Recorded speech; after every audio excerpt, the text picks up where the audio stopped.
welcome back to the Block Update podcast. It is episode 85. As usual, I am joined by Slack Lizard, affectionately known by his mother as Jonathan, and I am Foxy No Tail, affectionately known by my mother as, go on then, call Childline. Is that like protective services over here? Mm-hmm. Oh, yeah. My mom used to say, I'll pack your bag myself. Yeah. You think you got it bad now? I'll show you what bad is. I'll pack your bag myself. Yeah, basically. Yeah, Sorry. Go on, call him. Go on, see if I care. But Mum, you're being horrible. You think this is horrible? I could be a lot worse. Jeez. I don't know. Anyway, as usual, I'd like to start the show by reminding everyone that we are supported by Patreon. If you're enjoying the show, then you can support us by going to patreon.com/the block update. We currently have 51 patrons, which is amazing. We've still got our top tier Minecraft 2.0 patrons, James Carter, Stitch Fix, and the Praetor. And the minimum access you will get, or the minimum perks you'll get from, I was going to say patron at any level, but they changed it, Slack. They changed patron. Did you know? What? We've actually got 60 patrons now, but only 51 paid. You can become free patrons now on any patron. Mm. You don't get access to the perks. But that worried me when I went on today because I found 9 people had become free patrons. I'm like, can they get our bonus shows? Can they listen to the bonus shows? And I did a lot of digging and a lot of looking and found out that no, they cannot. You want the bonus shows, you want the access to our bonus shows and our patron Discord channels and our Discord role, then you got to pony up. It's $1. It's $1 a podcast. It's not much. And yeah, you get all those cool things. You can pay more as well if you really want. And you could be, really, really cool. Go to the Minecraft 2.0 tier, like James and Stitch Fix and the Praetor. And we really, really appreciate that. So there you go. Yeah, and even shout your name out each week. Yeah, exactly. You get your name shouted out. How cool is that? Wow. Amazing. So this week's bonus show, Slack, we talked about you making a life-changing decision and sticking to it for over a week. Let's not go into details. We don't want to give it away. Okay, yeah. We talked about my Create series. We talked about Mr. Beast a lot and whether I like it or I don't. Do I like Mr. Beast or don't I? You have to listen to the bonus show to find out. Jeez. Yep. Yeah. The only way to find out. Yep. Yeah, exactly. Yeah, we got to erase the memory of all these people in this chat, so they have to in the live show go to the bonus show. We got someone last week. I can't remember what we said at the beginning, but we did our little normal tease of the bonus show, and we got one person saying, "Can someone tell me what it was?" And I'm like, "No, no spreading the info for what we talk about in the bonus show, you live listening peeps. And if you don't want to go through Patreon and you do want to hear the bonus show, we record it live every week on the Discord. So, you can get it for free. There's your other place to be. Yep. Yeah. Join the Discord. You don't have to be a Patreon supporter. No, or a Discord supporter. It doesn't cost you any money at all. You just join the Discord and you're like, whoa, it's live every week for free? But my times are tough. Move. Yeah. Not interested. I'm at work at this time. Change your shift. Yeah. Quit your job. Yeah, you don't think we've changed our shifts in order to do this each week? Deal with it. Hang on a minute, Slack. If they if their job shifts are affecting the time that they can listen to the live show, then they're working, so they can afford $1 a week. And they can listen to it at their leisure. There you go. That's right. Yeah. So you really want to know? Put that money where your mouth is. Yeah. Find out all of the interesting things we talk about. It's 30 minutes long this week. We talked about a lot, and it was very interesting. I think the live chat said it's boring. Don't bother listening to it, but I think it was really interesting. Well, live chat people, if they think it's boring, where's their podcast? Is all I got to say. They didn't really say feedback. That. Yes, if you could start us off, please, Slack. That would be very helpful. Okay, first off, this week in the feedback, we got Xeon here. It says, I found it funny how Foxy was saying that in the modded, he likes how mobs are just there, even if they don't do anything. But what would your beloved Mr. Wandering Trader and Polar Bear? Right. What would I guess think? Yeah. But what about? Okay. Yeah. Okay. So there's no denying that we've moaned about the lack of interest in mobs in vanilla Minecraft. Polar bears, dolphins, turtles. Turtles drop a scoop, but it's not very interesting. They are pretty much uninteresting. And yeah, I love the life that is in this modded Minecraft with all of these mobs in, and a lot of them don't do anything. They're just there. The difference is they're everywhere. If you go to, a meadow, there's a whole bunch of hummingbirds, there's some monkeys, there's some horses, there's some cows. The world feels alive. If you go to the ocean, you'll see whales attacking squids. You'll see sharks attacking fish. You'll see these crazy sea creatures lower down in the ocean doing things. The mantis shrimps. The difference is there's a lot more. There's so much variety. They don't have to give you drops. They don't have to enhance your armor or your abilities or anything like that. They just make the world feel alive. And that's what vanilla's missing. A wandering trader and the odd polar bear that you sometimes see if you bother to go to those biomes don't make the world feel alive. And the other difference is vanilla Minecraft exploration. It's all about exploration these days, guys. It's not fun exploring. The only interesting way or the only reasonable way to get around your world exploring is to fly with your elytra. And when you're with your elytra, you're up in the air, you're not seeing anything. In modded Minecraft, there's so many other ways to get around. Jetpacks, trains, automobiles, there's so many ways. And you're down there at the level with these animals. Or you're up in the sky seeing seagulls and crows and birds and hummingbirds and blue jays. It's everywhere. You can't avoid it. There is life all over the place. Whereas in Minecraft, there isn't. You go, where do you, what biomes do you go to where you're going to see something other than a pig, a cow, or a chicken? There's not many, is there? No. It's like Jen was in Discord the other day streaming. She's playing to create stuff now, messing around with it. And there was an alligator. And I was like, is it attack? Yeah. I want to go poke the alligator. Yeah, they'll get you while you're in your boat. Yeah, there's alligators, rhinos, elephants. There's like loads of different types of deer. There's ants. There's termites. You name it, it's got it. It's got everything. Will trees fall down? Will termites destroy a tree? I don't know, but they do build big old ant hills. So, and I think the ants can. I have seen them carrying leaves, but I haven't seen them where they get the leaves from. So I don't know. I don't know how. But the point is that they're there and it's interesting. You can't walk 100 blocks without seeing something interesting because of the variation. It's not just, another polar bear. Another polar bear. And that one's angry because it's got a kid. Oh, another polar bear. Oh, I'm not in the ice thing anymore. What am I going to see now? Nothing. Oh, so there you go. Yeah. Right. Guyver says, Foxy and Slack, I agree that the game is being held back due to Mojang having to work on 2 code bases, but I believe it's Java that needs to end. I don't believe this will happen until there's momentum from the community, so I think telling people to play whichever version they like is counterproductive to this. This also requires a buy-in from modders, so the store needs to support add-ons, and Java modders need parity in the APIs. Thank you both for the time and effort you put into your content. Geez. Isn't that backward compatible? The Java modders need parity in the API? No, what, for Bedrock? Yeah. No.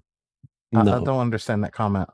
I think what he's saying is that the Bedrock edition needs to be able to support modding properly, I think. I don't know. Properly as what's defined by Java. Okay. Yeah, I guess so. I have to say, you're right and you're wrong. So obviously Bedrock's available for everybody. The problem is, and the point I was making last week, is that the fact that it's available for everybody is what's holding Minecraft back, because they've got to support so much older devices and so much weaker devices, whereas Java Edition doesn't. Java Edition's very elitist in the fact that it's like, well, you want to play Java Edition, you need a good PC. Yep, that's it. There's no, we feel bad that we don't support this and we don't support that and we don't. It's just, no, that's what it is. There's the rules. If you haven't got it, tough. Whereas Bedrock Edition is very much, we need to support everybody. And that's what's holding the game back, is because those lower end devices, those older devices, can't cope with more than it's already got. And we keep seeing all of these things that getting added up in these minor updates causing massive lag. We get the Bugdate every week, and every time there's a new minor update, someone's moaning about the world's full of lag now, and then it gets fixed, it gets optimized again, but then things get broken. But it's a never-ending cycle. So Minecraft as a whole can't move on quickly, and into the modern era, and it can't keep up with things like modded Minecraft and like other games do. When other games get DLC, it can completely change the game, or it can add a whole new thing to the game. Minecraft can't do that because the one code base that's holding it back is Bedrock. But Bedrock's the one everyone can play. So yeah, on one hand, it makes sense if they're going to go to one code base and just make the whole development process easier, then drop Java Edition, because most people have Bedrock Edition. But then, you know, then Minecraft's just going to always be held back. The thing, and in terms, go on, Slack, go on. That reminds me, I was just sitting here thinking, you know, the more that we talk about this, the more I'm in agreement that they need to be separate entities. It kind of reminds me of Dungeon Defenders. It's another game. I used to play it all the time on the console, but on the console, it was severely limited. On the computer, it could do so much more. So much more. The same goes with, let's take 7 Days. 7 Days is on the console, but the version of 7 Days on the console is a joke compared to what's on the computer. You know, if they want a version of Minecraft that everybody can play, fine, make that Bedrock Edition. Yeah. But don't hold back Java Edition because of the limitations of trying to allow everybody on their phone to play or on consoles. Yeah, or even, even block off. I don't know, because you just added in more development there. I was going to say, you know, if you've got Bedrock Edition on your PC, maybe it's can have more of the features of the game. Whereas if you're playing it on a phone or an older thing, then it has less. Like, and it used to work that way. Like, you know, Android and iOS devices didn't used to get the music and the sounds because the download was too big. They do now. They were a separate download so you could get them. But the other side of this, you're saying, you know, it requires a buy-in from modders, so the store needs to support add-ons and Java modders need parity in the APIs. Mods are great because they're free, because people put the time and effort in their spare time when they're at college or maybe when they're working to make these mods. If they were all locked behind a paywall in the marketplace, no one's going to play them. You know, they're not going to get the popularity. They're not going to become trending. They're not going to get Minecraft out there. Minecraft needs Java Edition because it is the only platform giving them any hype, giving them any push in social media, giving them any push on YouTube. And saying that, coming from Truly Bedrock, we've been doing Truly Bedrock how many years now? With tiny bit of, you know, Bedrock Edition pushing compared to all of the content that's on on YouTube and on social media for Minecraft. The majority of it, 99% of Minecraft videos, live streams, shorts, posts are all based, or even news is based on Java Edition. Yep. If Java Edition goes away, Minecraft will die at this point, I think. So potentially it's a catch-22 situation. You kill the game by taking away Bedrock Edition, removing 90% of the player base, or you kill the game by taking away Java Edition and take away 99% of the advertising, free advertising. And until they get big Bedrock content creators out there really advertising Bedrock, it's just not going to happen. Sure, there's a few out there, but it's nowhere near the numbers of Java. Show me a Minecraft Bedrock, solely Minecraft Bedrock player with over 1 million subscribers. I can't. No. Over 500,000 subscribers. The Silent Whisper. I think he's there. But Toycat does everything, so I don't really consider him in that category. He's an amazing content creator, and he does good stuff, but he does a little bit of everything. So he is predominantly Bedrock, but then he came over from predominantly, console, but he doesn't like other Bedrock stuff. Edition. Yeah. But he made his beginning success in console edition back when it was still, you know, a different version of the game. So. Yeah. So it's a hard one. Anyway, moving on. Jade is up next and says, Foxy and Slack opinionated? I would have never guessed, especially after how they responded to barbecue sauce on hot dogs. Heck, I put Sweet Baby Ray's on almost everything, even macaroni and cheese. Well, Jade, you're wrong. What's Sweet Baby Ray's? It's a barbecue sauce. Stop it! On mac and cheese? Oh, that's like putting like black currant juice in milk. Oh, It's like Oh, putting ketchup on eggs or ketchup on everything. hang No. on a minute. Ketchup on fried eggs is good. Mayo on fried eggs. No. Yes. Anyway, Umi-chan says, "Hi, Foxy and Slack. In the last podcast, I just wanted to say thank you to Slack for getting the general feeling of my question regarding modded Minecraft. I thoroughly enjoy watching the different content with the Create mod. It's awesome to see life put into a game that we all love and enjoy for the most part. I just wondered about your personal feelings on the topic. I think the thing that keeps me interested in your podcast is the non-filtered player's perspective that you both bring to the table. Thank you for the amazing podcast and sometimes brutal honesty. Lol." Yeah, Slack, what are your honest feelings about modded Minecraft? It's starting to tempt me. Do you still see it as what's the phrase you always say? Redheaded stepchild of Minecraft, or do you? No, that's Bedrock Edition. Bedrock Edition is the redheaded stepchild of Minecraft. You know, it's like the cousin who married his cousin that lives out in the woods. You know, you don't talk to them unless you need to borrow their truck to go moving. You know, that's the only time you acknowledge Bedrock Edition. You know, look, NVIDIA gave out all these super duper graphics cards to all these big Java players. So that, and the deal was they had to make at least one. Slack. The ones that played that version. No, not one. Not one Bedrock Edition player actually got that. So all these big Java players did one video on Bedrock Edition. Oh, I'm going to build my dream base in RTX, and they never touched it again after getting crazy graphics cards. So, no.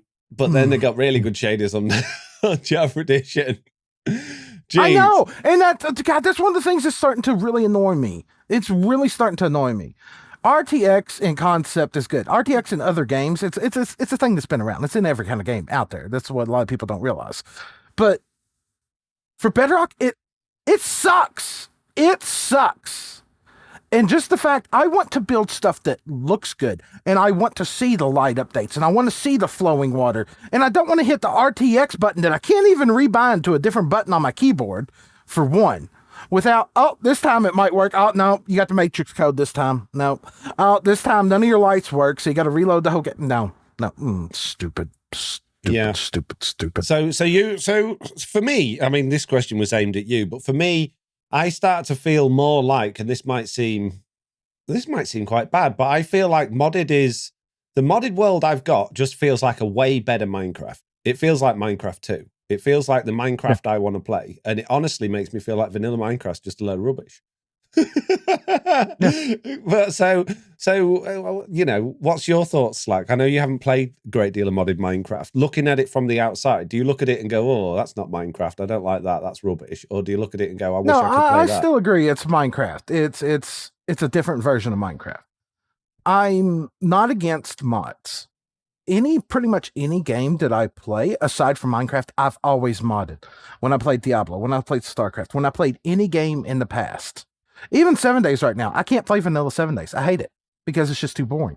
I play heavily modified versions, but for some reason, for the last 5 years, I've done nothing but vanilla. And even before that, I used to do modded stuff. I would make my own packs. I would make my own mods. I'd play on Anarchy servers. I would have loot boxes. I would have different things in there, and unobtainable stuff, and renewable sand, and renewable this, and renewable that. And I think, honestly, why I've been so anti-modded is because early on in my channel, that's what people wanted to see, was vanilla Minecraft. Yeah. Every time I asked a question, and that's what brought my channel its first initial success. But it's stale. It's stagnant. And the more I see of modded stuff, it's like, I really want to play that. Yeah. I really want to play that. Especially seeing when different the structures and things. When they're a good mod, when it's a well put together one, because there's a lot of rubbish out there. But when you get one that actually, it works and it's consistent. Another big problem with mods, mods always used to, I used to play Mechanism and AE2, whatever that, I can't remember the name of that one. But basically, they were so imbalanced, totally imbalanced. You could just totally destroy the game within a few hours and just have everything and way too much stuff, which was just boring. That's the hard part of a mod. Yeah. when you're getting these mods that are balanced and making you work, but work in different ways and still keeping up that sort of relative grind, but making certain things easier. Yeah. I think it's great. And that's why I'm in love with this Create mod pack, because it doesn't make the game any easier, really. Yes, I've got a jetpack so I can get around and I can fly up on top of my build. I don't have to build scaffolding everywhere. That's great. But if, I've still got to go mining. But then I've got a tunnel bore that I can just take anywhere and just put it down there and it mines loads of stuff. But I still got to build it and take the time and find somewhere to do it. So all of a sudden, that it's not making life just totally easier. It's just moving things around. Like, okay, so your time's no longer going from there. It's now going to there. And that time's now going from there and it's going to there. It's still balanced, in my opinion. In our live chat right now, Not So Blue Sheep up there said, it's hard to watch modded Minecraft when you have no chance of getting it. I can see why people like vanilla. Okay, I get that. I totally get that. But at the same time, I love watching Call of Duty stuff. I'll watch Call of Duty streams and Call of Duty videos all day long. But if I play that game, I get annoyed. The thing is, I get it for there are people in the world, there's a lot of people in the world that would look at the ability to play Java Edition as I need a PC for that, I need a decent PC for that, that's unobtainable. But for the majority of the Western world these days, it's Christmas present material. I need or save up or get a part-time job. It's not unobtainable. It's not unobtainable to play Java Edition. You just got to work for it, or wait till Christmas. Okay, and how much do I need for a PC that's going to be able to play that? Well, I could probably play it on a £300 or $300 laptop. I could probably play it on a $400 PC. Right, how am I going to get $400? Well, for Christmas, I get this much. And if I ask my grandparents for money, I can get that much. And if I have auntie and uncles and brothers and sisters, okay, so I'm going to get $200, $300 for Christmas. If I get a paper round, or if I go around, asking people if I can cut their grass or wash their cars, assuming you're younger, you'll save up in no time. Or, if you're a bit older, fact about people put $5 a week in a little pot until you've got enough money. It's not unobtainable. I don't understand this. I can't play it, so therefore I'm not watching it. Yeah. Sorry, it comes down to one, because when people really want something, they'll find a way. It's all about, how much you want it. And I don't mean that in a negative way. But like if you had to go to town right now, okay, let's say you live like I do, you live 30, 40 miles out, but you had to go to town and you had no other choice because there was something you had to have or needed or wanted. Whether I got a car or not, I'm going to find a way to town.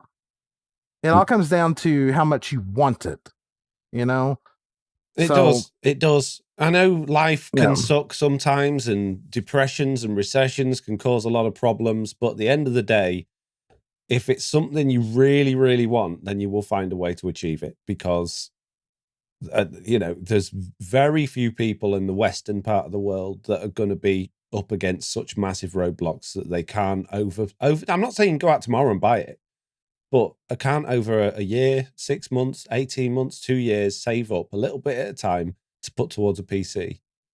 And we're in that generation. Everybody wants instant gratification. Wants it now. Just give it time. Yeah. Set your sights. That's how I got my first games console, Sega Mega Drive. Me and my brother really, really wanted one. And they'd not been out long. And even then, back in them days, you were talking, I think there were 180 or 200 pounds, which, we're talking, I can't remember. It's a Sega Genesis for the USA. It was called the Mega Drive over here. And we saved up for a good 6 months, all of our birthday money, all of our pocket monies. We pulled it all together. And I think we had £100 in this little pot. And my mum and dad had seen how much time we'd put into saving up and how much we'd done. And my mum and dad went, tell you what, if you give all that money to charity, we'll double it and we'll buy you a Mega Drive. I was like, brilliant. Great.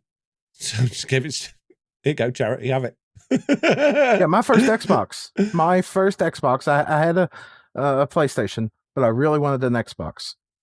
I took and sold pretty much everything that I could. Any way that I could get money. I did the same thing. I was mowing lawns. I did everything that I could to get the money for that. So, yeah. Hmm. Yeah. Right. Anyway, we've I think we killed that one. So let's move on. Zen Man. Zimman's up next and says, "Hi, Foxy and Slack. The issue I reported with the hopper minecart under the jukebox is that even if you power the activator rail under the jukebox before the minecart goes anywhere near it, the minecart still sucks out the disk on the jukebox before it's locked by the activator or upload the video. Look, you can't put that directly under there and then power it because it's still going to be on.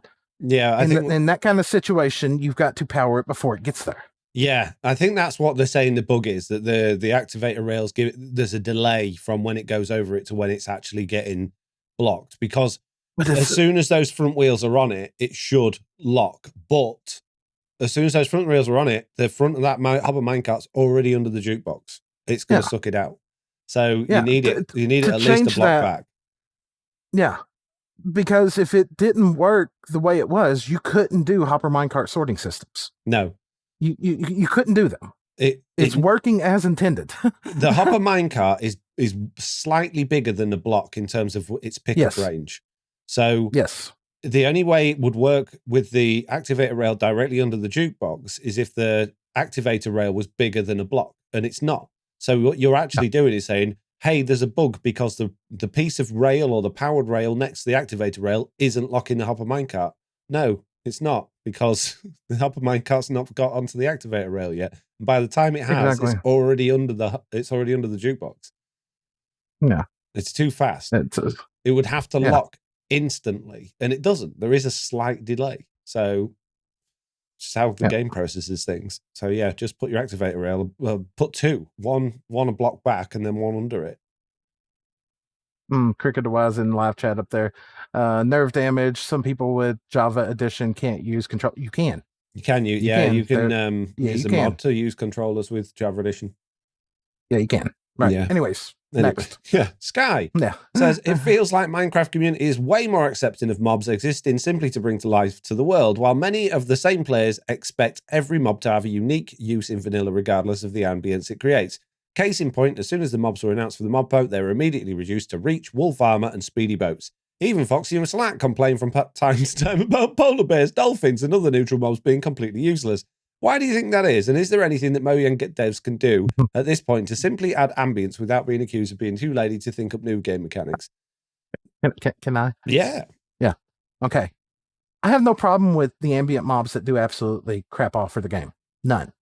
Where I have a problem with it is you put them in Bedrock Edition, where we already got a severely limited mob cap and we got density caps and everything else that will completely destroy the game, lag the game, because we have to worry about compatibility with every device from 1922. That's where I have a problem with them. In Java Edition, I don't care. Because the mob density and everything else works differently, and you don't have to worry about somebody on Java Edition using a phone that can't process 32 fish in this cave, and then 16 oxalatos, and then 4 dolphins on top of that, and then, 16 guardians at the same time crashing the world. I could care less about the number of ambient mobs if it didn't affect performance on the version of the game that I play.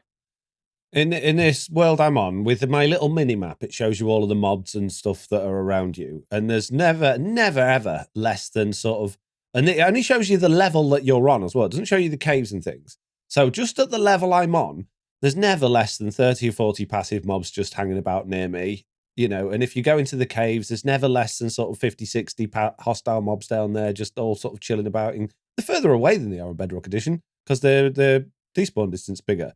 But there's loads of them, is my point.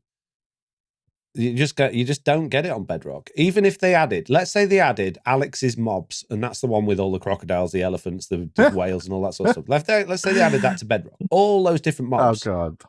You're never going to see a whale killing a squid, because they won't be able to load it all. And by the time you got 4 fish in a whale, that's it. The mob cap, the fish mob cap's reach. You can't load anymore. Yep. It's never going to feel alive on Bedrock Edition. Unless they find a way of making entities a whole bunch more optimized, and so that we can have more of them. And the only way that that's going to happen is if we have a toggleable switch that says, I'm playing on PC and I want more. Yeah, I need more entities in my world. Please increase the passive mob cap.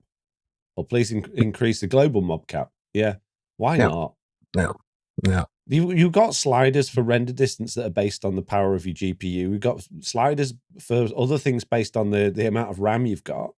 Why not have sliders for how many entities are going to be in this world? Especially if you're running on a server. If you're running on a server, let me decide if I want to melt my computer. Yeah, exactly. Exactly. Jeez. Okay, right, next. Not So Blue Sheep is up next and says, I'm so grateful for you guys giving your honest and frank opinions about Minecraft. I love Minecraft, but not all news is good news, and I really appreciate you don't sugarcoat anything. I like to know I'm not the only one who gets frustrated. Don't sugarcoat everything. Slightly different sentence. We don't sugarcoat, but you were right. It's like we don't sugarcoat anything, do we? They should have written anything there. Yeah. No. Thank you, Not So Blue Sheep. Really appreciate that. We do try and be honest and open as we can. We're not always right, but we try. Bert says, thank you for going to bat for the developers. They're doing an impossible job. It's a small miracle that anything gets done in the current state of corporate development where there are more people making decisions than those who are doing the work. Despite being almost exclusively a Bedrock player, I can empathize with the Java dev team, and as I am currently working on a product that is actively being replaced by another team within the company. There's so much we'd love to add for our customers, but can't because we've given a direction not to add anything that the other product doesn't have the capacity to add. This is incredibly frustrating for the users because they feel like they're being ignored. Thankfully, our engineers aren't accessible to the end users. My skin isn't thick enough to handle the kind of criticism that attacks that the Minecraft developers have to face. Thanks again for encouraging thoughtful, constructive, mature discussion in the Minecraft community. Hugs and kisses. But yeah, thank you for recognizing that, Bert, and I'm glad we could, make it feel a bit better about developers. Yeah. We moan all the time about, the Bedrock code, today ranting about the Bedrock and the Java Edition code base. They're being held back. Yeah, the developers. How hard is it? They know this. They know this. Yeah. Park Out Gnome is up next and says, hey there, Mr. No-Tail and Mr. Lizard. Longtime listener, love the podcast. I just want to write in to say that the music from the different sectors are great, but especially the music at the end of the podcast. Oh, sections. Okay. Anyways, it makes me sad to hear it, but I can't help bopping along to it. Hope you receive very few books this episode. Parkour Gnome. Parkour Gnome? We used to have more music. Park Out. We only have it now. We've got the intro music, the questions has a little theme, and then we've got the outro music. But I think I used to have one for Bugdate or for one of the other bits as well. But no, we just have those three now. I just think because questions is pretty much in the middle of the podcast, just that little bit of music in there, just to remind you that it's still on, and the monotonous droning of our voices that's probably drowned out into the background. Just picks it back up again. Okay. All right, last piece of feedback. Yeah. It's from Tyler. It says, Foxy, with your prediction of Ancient Portal being tied to the end, I think a lot of people would not only be disappointed that Mojang missed another amazing opportunity to add something amazing to the game, but it would just be, for the lack of a better term, pointless. It's intriguing to think that it could lead to the Outer Islands, but one reason it would be disappointing is that it doesn't fit at all. The colour palette of the dimension has some relative correspondences to the portal used to get there, but having an entire biome centred around a massive portal has no resemblance of the end or anything in it. Would be very disappointed to see if Mojang decided to go in that direction. With that said, I know it's just a prediction and you aren't saying that it will happen. I just wanted to state that it would be massively disappointing to see that actually happen. Love the podcast and new segments. Keep up the great work. Oh, dear, Slack. So I think you're being a bit short-sighted there, Tyler. I think if you was going to have a big old portal that takes you to the Outer End Islands, you would assume that the Outer End Islands were full of more stuff, right? You would assume that would be tied in with an end update and there'd be all sorts of exciting things there. But let me point this out to you in a slightly different way. The Nether, you can create a base in the Nether that is lined up and linked up with your base in the overworld. You can go to a specific point in the Nether to take you to a bastion or something of interest, or just somewhere that you want to mine out and get a load of ancient debris without just always having to go to the spawn and traversing your way over there. To go anywhere in the Nether is just as simple as linking up a portal in the overworld and being at that location, which means you actually have there's a second dimension in the game that is equivalent to the overworld in the fact that you can live there, you can mine there, you can make a base there, and you don't have to always appear at the same spot to go into it and then try and find your way out there. The end, I would argue, is not a third dimension of the game. As much as it's different, it is completely different. You can't live there. There's no way to just go to the place you were last at. There's no way to link up anything to where your base coordinates are. There's no way to put a portal in there to something of interest and then, have your, I want to mine a load of endstone. I want a section of the end that I'm just going to do mining endstone in. I want to build a base in the end. I'm going to have a section of that. You've always got to go to the spawn point, find your way through there, traverse over it, and then either die or get back to the center to get home again, back to the overworld. That's not a good experience. If there was a way to link to different areas of the end with the portals from the deep dark, then you have more opportunity to actually be able to get to different areas of the end without having to do that crazy loop every time you want to go in and come out.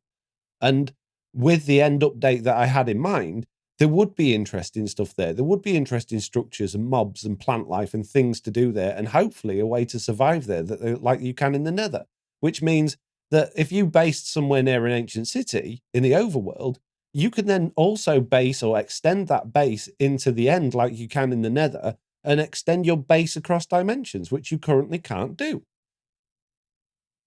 So I think it wouldn't be pointless at all. You might not like that idea. You might think that's a rubbish idea and you wish there was a whole new dimension.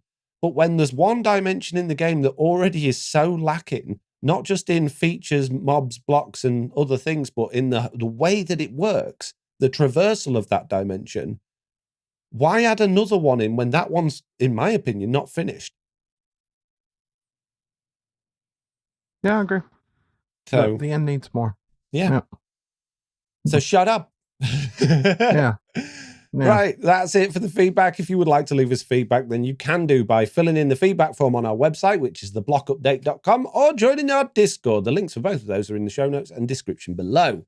It's time for the news, Slack, and whoa! Nothing's happened this week. So let's go straight into the Bugdate. Right, Nothing happened into at the all. Bugdate. Do you have any bugs this week, Foxy? Yeah. Now, my bug is that Minecraft Live seemed to finish about an hour and a half before it should have done. But they had so much information to cover in that show. Should we get into it? Yeah, let's go. Okay. Okay. Of course, this week it was Minecraft Live. We got the once a year spectacular. Oh, I don't want sound on that. Thank you. Once a year spectacular event that Mojang put on, and it was interesting. So it was very short. It was only 50 minutes long. Really, really short. The majority of it was animations like the one that's showing on the screen right now, if you're watching this on video format or live. And there was very little information about what's coming in Minecraft. There was very little of anything else. There was no developer diaries. There was no talking about how the game works. There was no talking about new upcoming games. The only other section they had was talking about some updates they'd made to Minecraft Legends, which was an incredibly short little section. In fact, where is it? Here you go. It goes from 7 minutes to 10 minutes. So it's not even 3 minutes long. And this guy just wanted to die. He was the most... Hey, bud, we're talking about your Legends. The most unenthusiastic, uninterested person. I believe he's probably the only developer left at Minecraft Legends. And he did his best to tell us about all these amazing things that were coming, but there were so few amazing things that were coming that he had to make out that even just like the game was interesting.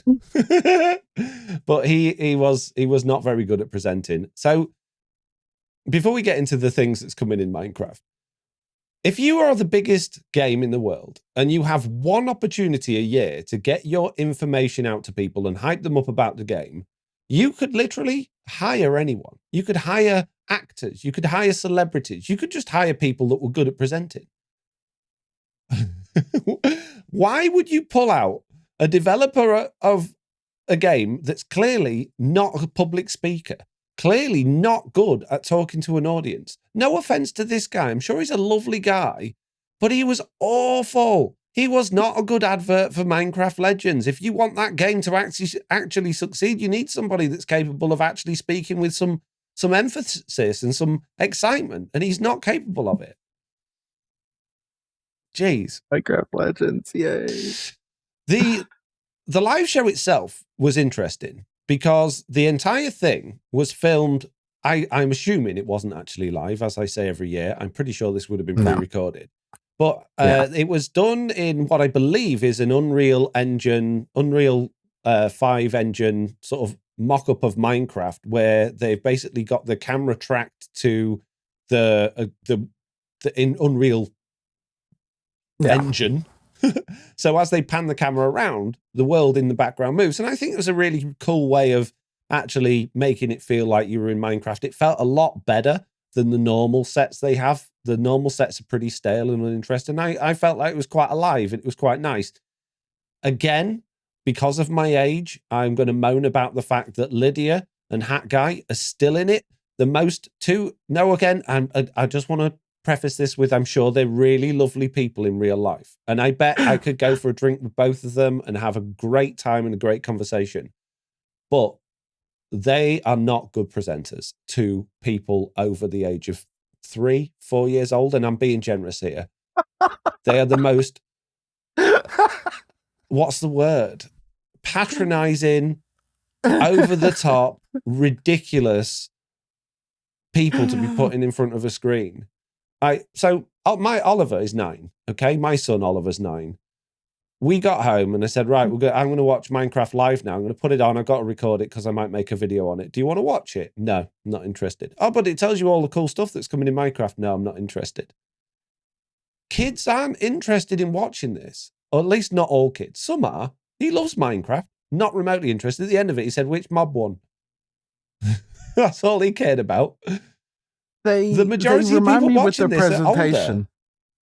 Yeah, they remind me of their presentation of something like Blue's Clues. It's for like a 4 to 5 year old kid that can't even really process everything yet. Check out Lydia's face at the end. I'm sorry for people listening, but did you see that? It's so kids' TV. It's so I can't stand it. It's so cringy. Sorry, Lydia. I'm sure you're a lovely person, but you should be on kids' TV, not Minecraft live. Well, the one opportunity are on kids' TV. But it's not. I don't believe it is. I think the people that are actually watching this are the people like me and you, maybe a bit younger, but people interested in seeing what's coming next. And I don't think the younger kids are. The young kids don't care. No. The only younger kids that care are the ones that parents care. And even mine doesn't. My kid doesn't care. And I care.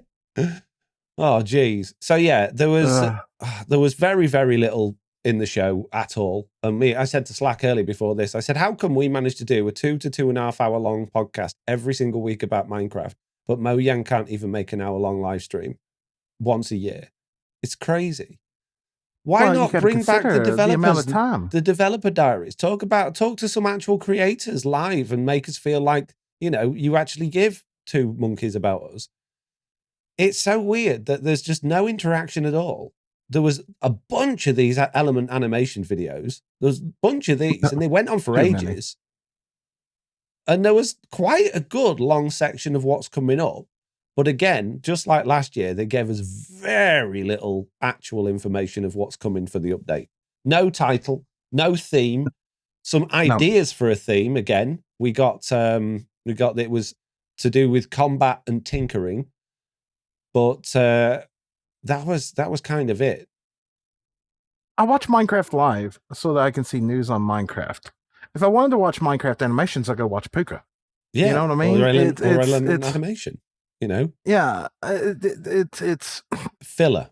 That's all it is. Yeah, it's filler. Yeah. This animation, 11 minutes it starts, 15 minutes it finishes. 4-minute long animation is longer than the whole section of Minecraft Legends.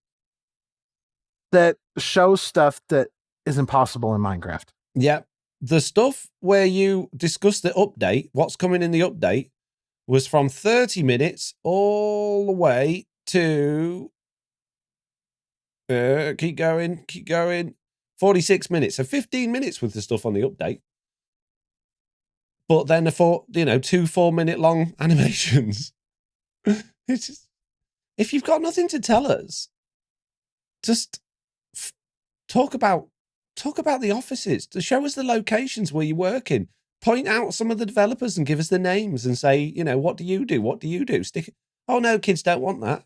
Kids don't like it. Well, kids don't care about a camel chasing a sniffer.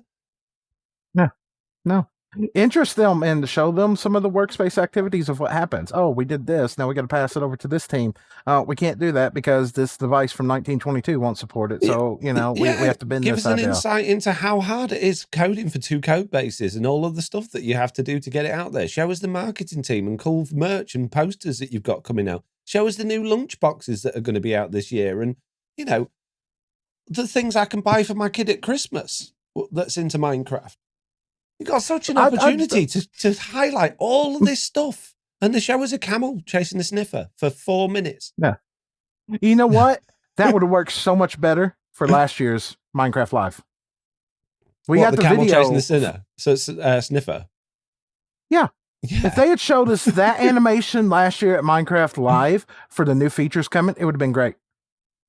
Yeah, getting it a year later, it means nothing because we've already got the stuff in the game. Yeah. And camels can't chuck sniffers in the air, and sniffers can't ride camels, so... No. Jeez. Okay, so thoughts on the show overall was that I think it was a much higher quality production than last year. I still think that they've got completely the wrong presenters on there, and I still think that they're missing so many tricks that they could do with this show to really hype up everything around Minecraft and what's coming as well. I do like the fact that they give us snippets of stuff that's actually going to be close in the game, but I'm really missing now, and I know this is in contrast to what we said a couple of years ago. I am missing that it's going to be this update and this is what we're focusing on. Don't care what's going to be in it. Don't care what blocks, what mobs, what things. But if I know it's going to be a combat update or an end update, or you've given me the title, I've got, ideas in my head that I can start getting get excited about. Yep. Agreed. So this drip feeding a few different things without really a name or an idea just kind of makes the whole thing feel a little bit wishy-washy. But let's get into it because there is some very impressive things coming. So, first thing that we did, that we learned about were these trial chambers. Trial chambers are going to be structures that are going to be found under the world.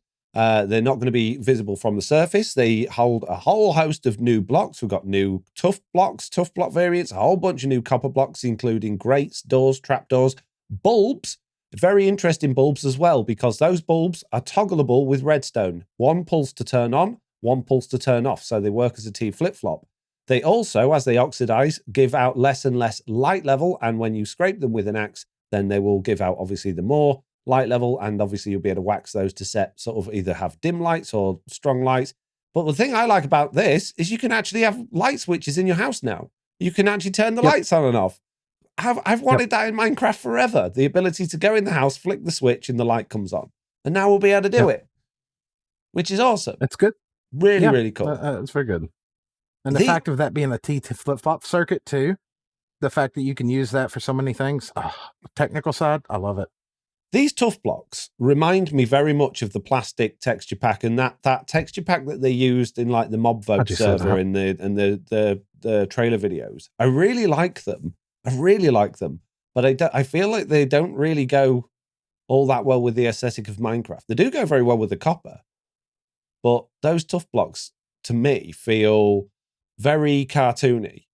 But I like those cartoon packs, so I'm okay with that. But do you know what I mean? Yeah. Well, I love the fact of more copper.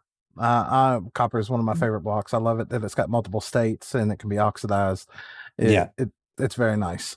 And here recently this season on Slackville, I've been messing around with Tough, and I love the fact that we're getting new Tough blocks. Yeah, I think that's great as well. I've been using a lot of Tough in the Create mod because with the couple of mods I got on there, it can make so many different cool variants of Tough, and it's just such a beautiful block, but it's rubbish in its natural form. Do you know what problem this solves, Slack? These trial chambers, before we get into how they work and what they do you know what massive problem this solves? Not off the top of my head. What are you thinking? Fields of copper that are being aged. You can now go to a trial chamber and just strip all of that already pre-aged copper out. Look at all True. that green stuff. You no longer have Yep. to wait for it all to oxidize. You can go there and get, I bet you get stacks upon stacks of green copper from those places. I hope so. Which will be I amazing. hope so. I wonder what the size of it's going to be. Is it going to be like what is it? The Stronghold? Is it going to be that size, or is it going to be like well, Spawner looking at Plus? the video they gave us, it looked big, and they are procedurally generated as well. So I guess some are going to be bigger than others. They're always going to be random, and the idea for these is that they're going to be great for obviously repeated. You don't just go there once, take the loot, and off you go. You go there again and again and again, and the more players you go with, the more the experience will differ. So in the trial chambers, there are trial spawners, and these trial spawners, it's a game effectively. They're a little bit like normal mob spawners. They will spawn different mobs, and not just the normal mob spawner mobs, but they'll spawn a whole bunch of different types of mobs. When they get activated, depending on how many players are within their vicinity will depend on how many mobs will spawn. And once you've killed all the mobs, it will give you loot. And now it showed in the video, it actually giving diamonds as loot. Yep. So this is potentially diamond farm coming out of this as well. But the loot as well will be based on how many players are within the range of the spawner. So it's a really cool little mechanic that we've got these. And what I like about this is that I hope these trial chambers stay very basic like they are in here, because I think this will be brilliant to just go in, tear everything out, and make your own really cool like dungeons and mini games based around these trial spawners. I think that'll be really good fun with traps and doors and secret areas. Go on. I'll tell you what I love is the fact that I think they're going to be customizable, because that one has ice around it and it's a stray one. What if you put different blocks around it? Is it going to give you something different? Yeah, because there's no spinning mob on the inside of it. So maybe the blocks around the outside will change what mobs come out of it. That would be interesting. Well, yeah, in the video itself, they said, oh, this one has ice around it, so it's going to produce strays. Yeah, but that could just be world gen. Okay, but what if it is changeable? If it's changeable, what can we put in there? Incredible. That would be brilliant. Oh, that seems like the way they should go with it. It does. I wonder what different blocks would spawn different mobs. You know, that could be just awesome. Yeah, that would be really good. The other thing about these trial spawners is that they are, once the mobs have all died, it's not over and done with. There is a cooldown, and then it will start again after a little while, so that you can play that room over and over again and get more and more loot, which makes this entire thing potentially very farmable. If you can AFK in a spot close enough to these trial spawners for them to activate semi-regularly, I don't know how long the cooldown is. Maybe it's a minute, maybe it's 10 minutes. I don't know. But you could potentially turn them into a farm. And if the loot that comes out of them is diamonds, we're potentially going to have actual diamond farms now. Now, I don't think you'll get many.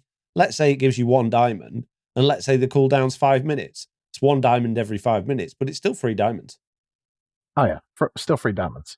So, and if you can customize the different mobs, I am all for that. And if these are procedurally generated, there's every chance we'll be able to get, like we can with the cave spider spawners and nether fortress spawners, we might be able to get some of them close enough together that we can run 3 or 4 of these things at the same time. Oh, that would be nice. That would be nice.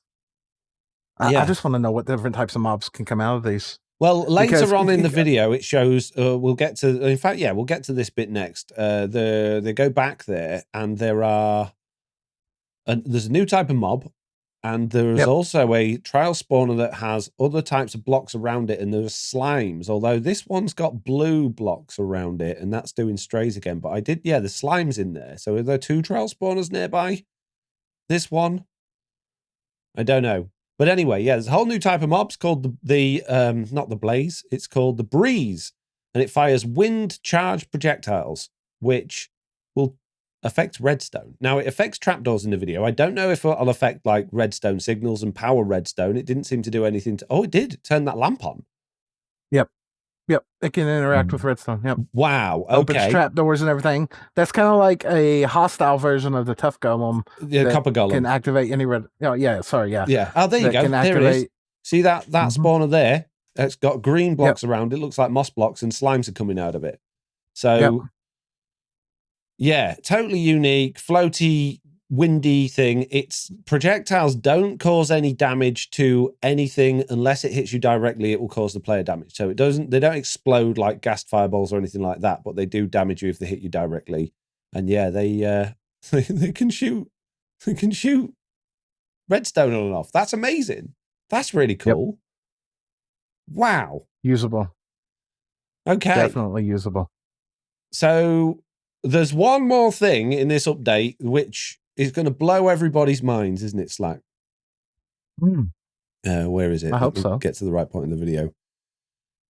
Modded Minecraft has finally come to vanilla. Now, I think this is a go big or go home moment for Mojang. I think they've obviously, as aware as we are that everything's feeling a bit stale, and they're thinking, what can we add to the game that's really gonna change the game and get people excited? And they've added in an auto crafter. So this is the tinkering part of this update.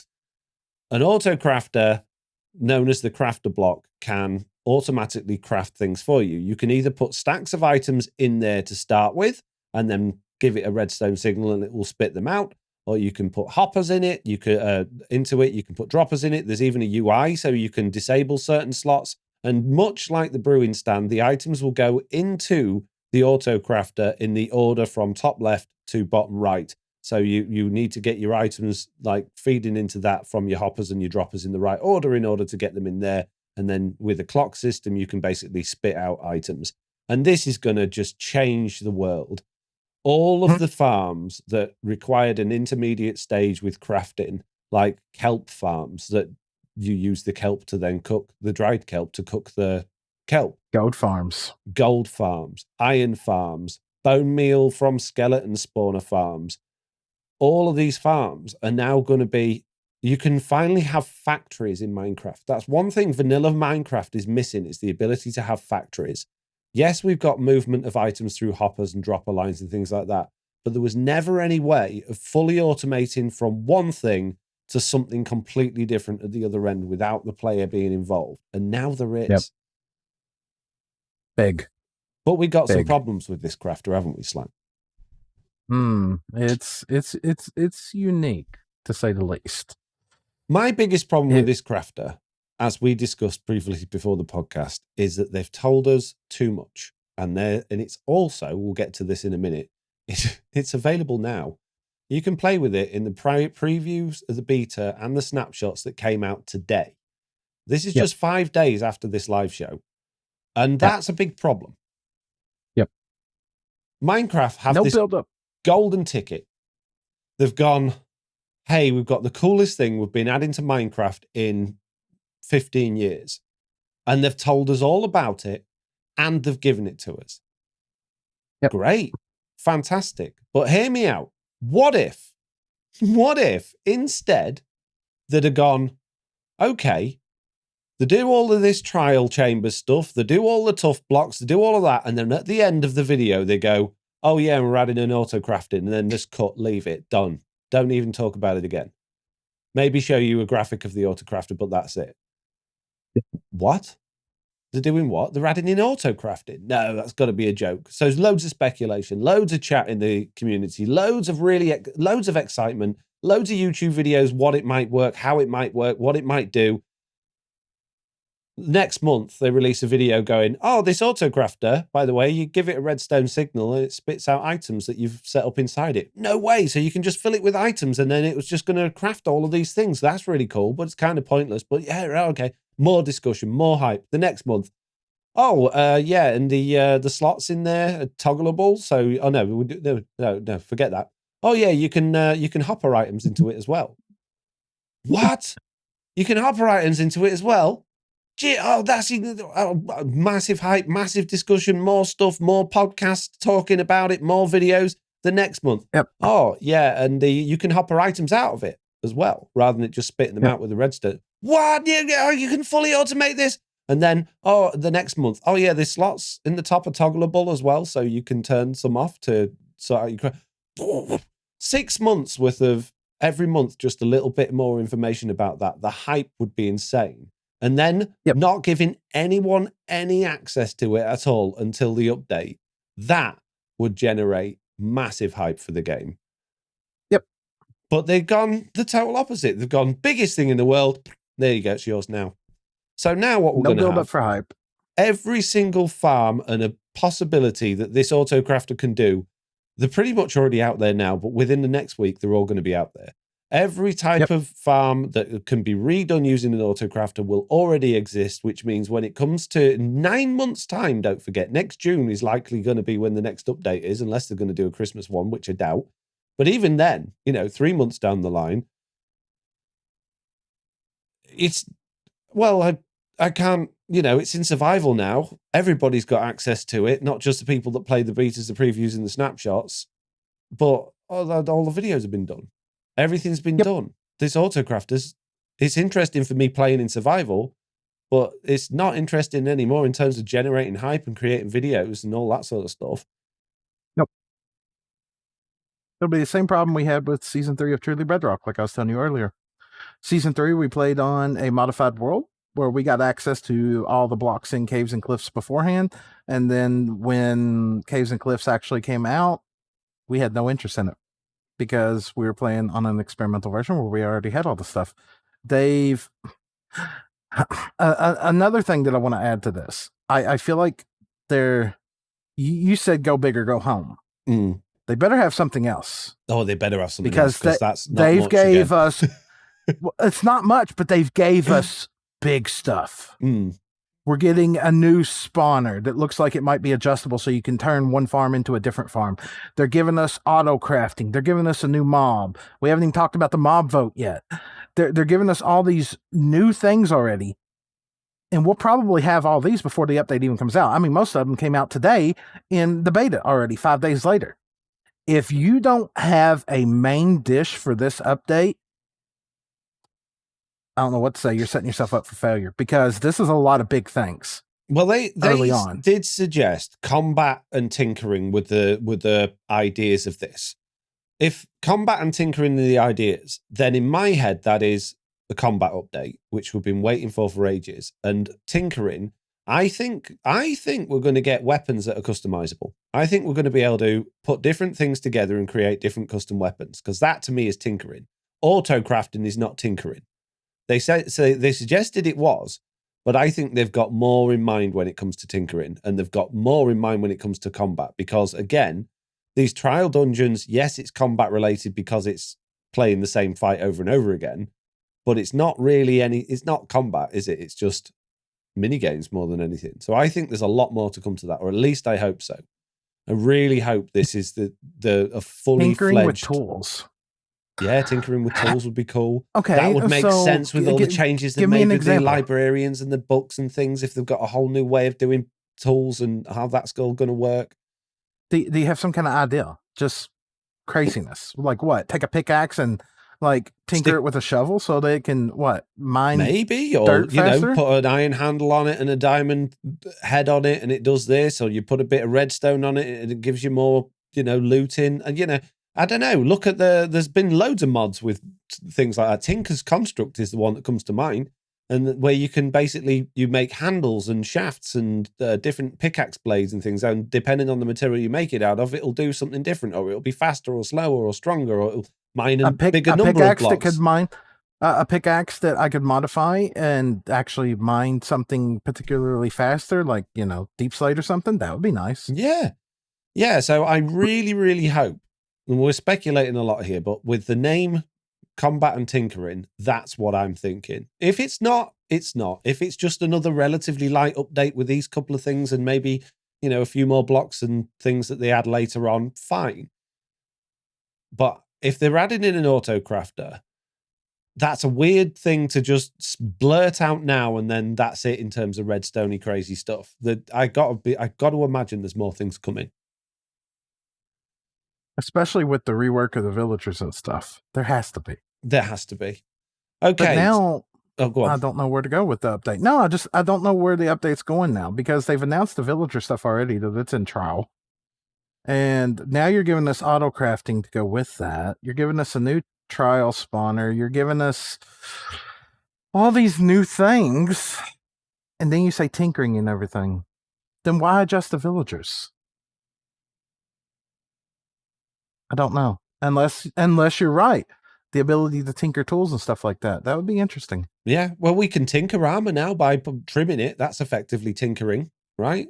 Right, this is what I wanted to show here. So on the video that I'm showing at the moment, they've got Autocrafter set up to when a player goes on a trapdoor, opens a door, but also 4 droppers craft and then give the player full iron armor. So they're giving us an idea here that tinkering has got something to do with combat.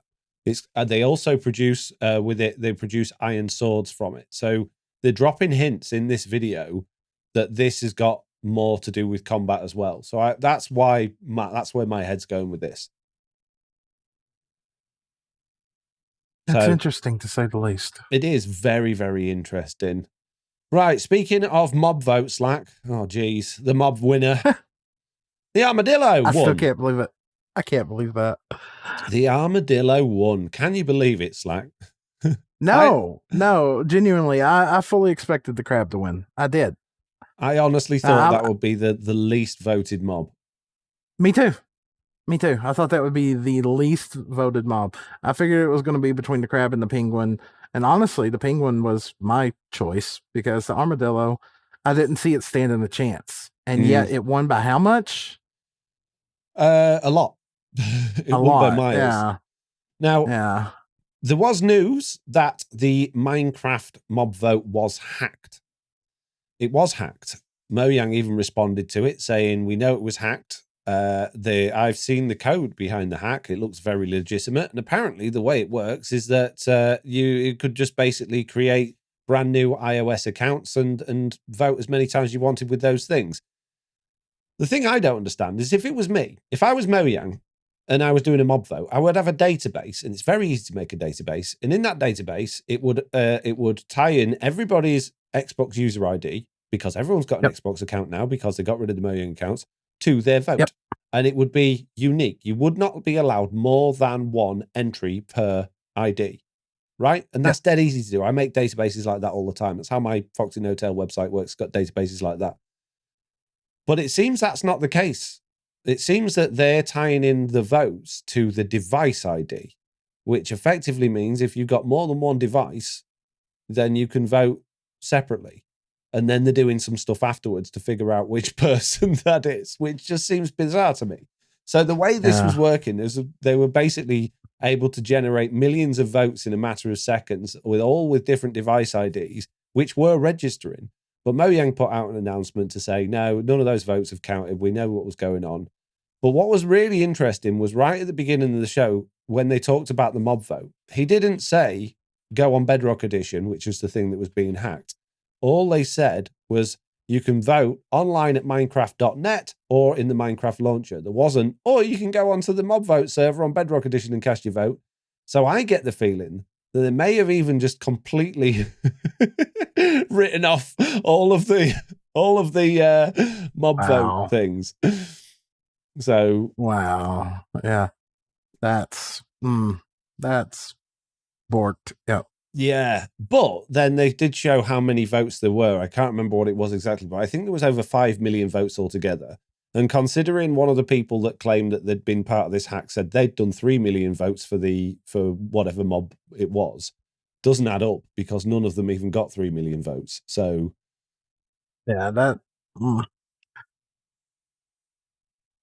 weird. Yeah. So Mojang have said, but then you wouldn't you, that the votes weren't affected and everything's legit? You would absolutely say that whether it wasn't or not. You're not going to just turn around and go, oh yeah, it's totally messed up and we don't know who's won. Like we're going to have to do it again, or none of them get through. You just say, oh no, it's all fine. We dealt with it. Oh, we get a armadillo. An armadillo that drops a scoot that allows you to make wolf armor. People have wanted wolf armor for a long time. Yeah, I hope it can be enchanted and dyed. Probably not. But then I hope horse armor can be enchanted as well. And the fact that we already got a scoot in the game, I remember there was a big thing about let's make things more usable. We already got a scoot from a turtle, but we can't make wolf armor out of that. So we're going to give you another mob to take up part of your mob cap that's going to drop the same thing that's in the game, just a different color that you can do something totally different with. Yeah, but, right, penguins. Turtle scoots are an absolute pain to get hold of. You can have a turtle farm, but actually getting the scoots is a nightmare because you're waiting for the eggs to hatch, then you're waiting for them to grow up. But when you get your turtle helmet, at least you can put unbreaking and mending on it. If the dog armor is as difficult to get as that, because it's not going to be killing the armadillos, because they're not going to want you killing those. It's going to be when the armadillo, maybe when grows up, or when it goes into it's going to be that same horrible mechanic. If it's the same mechanic, and the armor's not enchantable, no one's going to do it because it ain't going to last 5 minutes. Oh, maybe they will be killable, but I'd be really surprised if they are. I don't see it making it enchantable. It'd be nice, but and then it's going to be one armor type. But what's it going to be enchantable with? If breaking and mending and protection, fire protection. I don't know. Why would it need mending? Because armor on horses doesn't take damage. Oh, that's a good point. Yeah, it's not going on the player. Maybe it's just infinite armor. I don't know. I just feel like it'd be good to be able to give you wolf fire resistance and feather falling, because they're always falling off things and they're always going in lava because it's stupid. That'd be nice. It'd be nice if they had like speed. Let's give them speed so they can actually stay with me. Yeah. Or like an enchantment that allows them to go on your back when you're flying with your elytra, so that you can go with you when you go for a flight, rather than, oh, they've been unloaded now, so I guess I'll see you later. just attach a lead to him and take off. Doesn't work. Jeez. Oh, I don't know. Right, that is it for the Minecraft live show. We're done. But we have had 2 brand new snapshots and previews out this week. Today, in fact, Minecraft Beta and Preview 1.20.50.21 came out today, and it includes the Autocrafter. 5 days of hype. Go nuts, peeps. Go absolutely nuts. It's in experimental features, obviously. It's not in the actual game yet, but it is. Because, don't forget, last week, Mojang said anyone with a realm can have a free realm with the experimental snapshots, betas, and previews on. So more and more people got access to it, which was really going to reduce the hype for this, unless they are doing another Christmas update. But they haven't done one of them in years, so I don't think they will. We've been through pretty much everything about the crafter already, but I'll just go through these notes. It says they can be crafted with redstone, dust, iron ingots, crafting table, and a dropper. It uses distinct particles when crafting. It has distinct sounds for crafting and failing. It has a blast resistance of 3.5. A comparator connected can output a signal that's equal to the amount of non-empty slots plus disabled slots. Moving items from a hopper and dropper distributes them evenly instead of first filling the first stack. Powering the crafter with redstone signal makes it craft and output the item. So that's kind of that for the crafter. They fixed and you know the end rod bug where you place a horizontal end rod and the hitbox was still vertical. They fixed that, so that's good. They've spun the direction which decorated pots will wobble when unsuccessfully interacting with them, and they've fixed our cheese for getting actual big mobs into boats. So there was a way you could put a baby mob in a boat, and when it grow up, it'd stay in there, and they've gone, not allowed to have that. So they've fixed that. If they grow up and they're too big, they pop out. Yeah. There's a bunch of technical updates for the API system. There's stuff to do with the new deferred technical preview pipeline thing, and I'm not going to go into any of that. If you want to check that out, the link for this changelog will be in the description below. Java Edition Snapshot 23W42A has also come out. It goes into the crafter. It's got a whole bunch more information on the crafter than the Bedrock Edition one. I mean, look at all that. There's like 3 pages of information for the crafter on the Java Edition one, but it's going to be exactly the same as the one we've got in Bedrock Edition, I would imagine. And then that's about it. There's a whole bunch of changes to resource packs and jigsaws and bugs and things like that. But as usual, it's Java Edition, so we don't care. Well, you play Java Edition all the time now, folks. I don't care.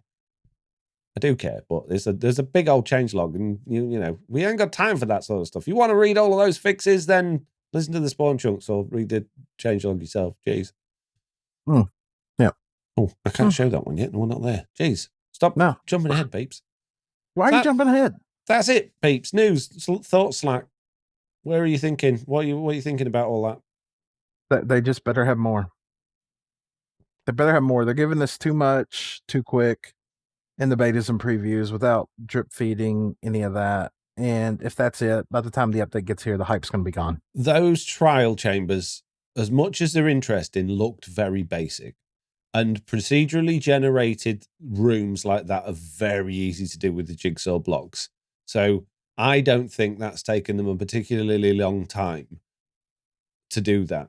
So they really better have some more stuff up their sleeve, because a few more copper blocks, a few more tough blocks, a new mob, another new mob, and an autocrafter ain't gonna cut it for a full update. I'll tell you something I'm curious of. I could see it working fine on Java Edition. I don't know how they're going to handle the issue on Bedrock Edition. What's that? Unless it just gets dumbed down on both versions because of this. Well, entities. It appears that the number of people you have there affects what happens, right? Yeah. So more people, you would think more spawns, more powerful units, and everything else like that. Spawners are very limited. Entities have issues on Bedrock when you have too many. Let's say you have one player there. We're just speculating. And it spits out 4 mobs. Yeah. Let's say you have 2 and it spits out 8. Yeah. What if you have 3? What if you have 100? Spit out 24? Exactly. Because they're making it a trial, something you can do with friends, and the difficulty is increased upon the number of people you have there. That's something they said in that. Yep. Now, the only way that they're going to increase the difficulty is either A, giving the mobs enchantments, or B, just throwing more mobs at you. I think it's going to be capped on Bedrock. I think it'll be expandable up to, let's say, 10 players, because that's how big the biggest realm is. Density checks. Yeah. I think you're right. Yep. I think enchantments, weapon varieties, armor will bring a lot into it. But then if it's a slime or a stray spawner, how can they do that? Exactly. You know, let's take the difference in the Guardian farm from Bedrock and Java. Java, you can spit out thousands of Guardians because you don't have a density check. Bedrock Edition, you can only get 16 because you have a density check. Yeah. Mob spawners can shut down global mob cap on a world, but Beardy didn't. It's it's where maybe they'll introduce entity cramming on Bedrock. Maybe that's how they'll deal with it. Okay, so let's just say they give us entity cramming on Bedrock. Then what's the point of the density check anymore? Exactly. Maybe they'll get rid of it. They can't do that, because then you'd have some player on a phone who loads in too many mobs and melts their phone and catches their house on fire, and then they sue Microsoft, you know? I don't know. This guy, they got to be. I don't know. I'll tell you what, the Bedrock version, the Bedrock version will be a dumbed down version. Probably. Yeah. Or Java Edition will be dumbed down because of Bedrock. Also, quite likely. Yeah, we'll see. We will see. It's not unheard of on Java Edition to have like 100 players on a server. So, and the thing about these crafters is, not crafters, these spawners, is apparently they've gone into a lot of effort to make these fully customizable for map makers and things like that. So I think they're expecting like mini game servers and stuff like that to be using these spawners to spawn mobs for mini games. So that's all Java Edition stuff, isn't it? For Bedrock, again, if you're playing a marketplace map, you're not playing a marketplace map with 100 players. You're playing it with a group of friends, 5, 6, 7. So I don't know.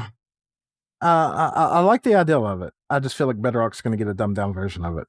I mean, how many times have we seen that with every update that's come out in the last 3 years? Java Edition gets A version, we get B version. Yeah. Well, we saw it with although it's come a long way, but the skulk sensors. They were there. The vibration thing was very limited on Bedrock, but it's getting there now. I think it's probably about in line, to be honest with you. So we're getting there. Jeez. I like the new lights, though. I do like the new lights. I really like the new lights. I'm very excited about that. And I am excited about the crafter. I just wish they'd do good marketing. Who's in charge of marketing at Mojang? They need to lose their job. They need somebody with a brain in charge. You can't say that. It annoys me.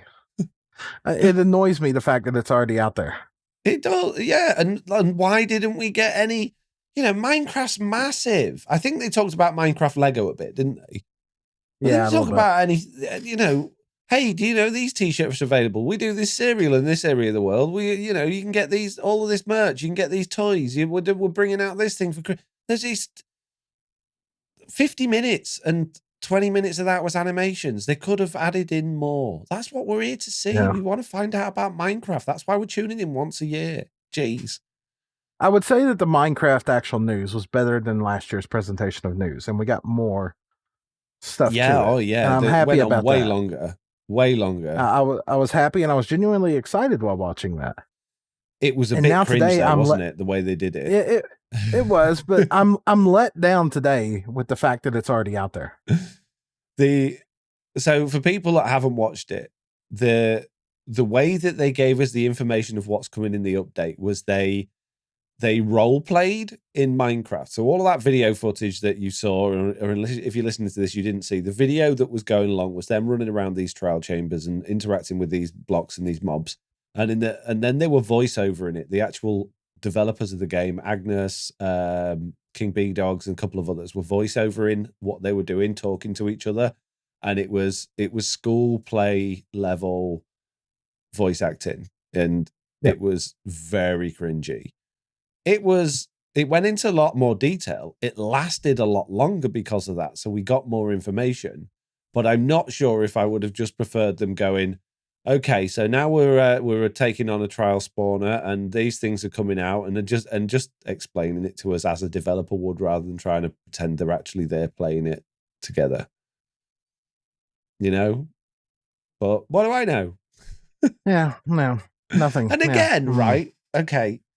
If you're going to do that, if you are the biggest game in the world owned by Microsoft that has this 1-year event, why don't you go, right, instead of buying all of our favorite YouTubers an RTX graphics card this year, I want all of these famous YouTubers that make Minecraft videos to voice over this for us, to come and play in this new thing that we've built. You're all going to sign an NDA, right? So you can't talk about it, but you're going to be in the video. That'd generate a bit more hype, wouldn't it? Yeah. A little bit. I should be in charge of this.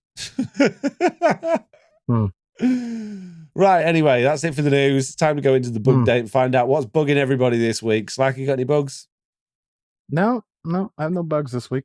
Okay. Except RTX as my normal bug, but yeah. I do have a create bug.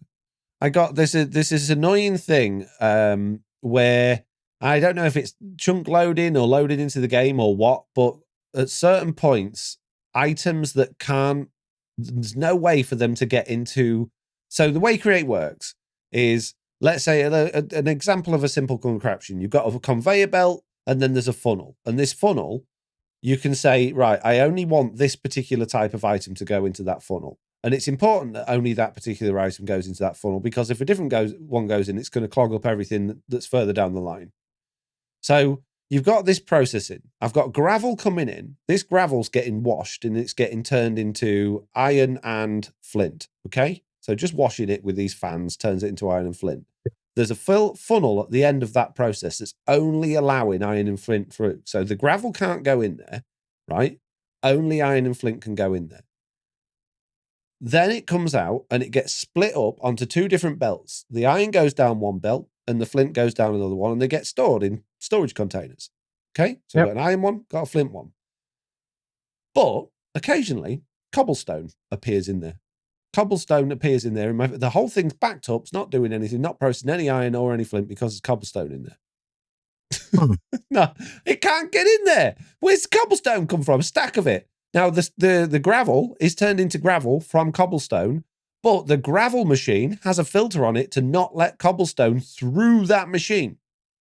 So only gravel can go through. So there's no way cobblestone can get in there, but it's in there. Every time I reload the game, it's all stopped because it's... And there's a bunch of things like that. Sometimes just things will just stop. Like you log in and one of the contraptions is just stopped for no reason at all. And you're like, why is that stopped? Why is it not going? So yeah, some weird stuff like that happens. But other than that, it runs beautifully. So yeah. Weird. Good talk. Anyway, bugs from our community Slack. Do you want to start us off?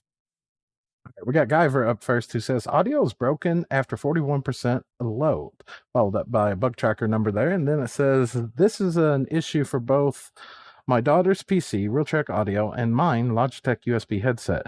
The game loads to around 41% and then hangs for a few seconds, then continues, but audio is gone. Switching audio sources and then switching back brings back the audio back. That's interesting. 41%.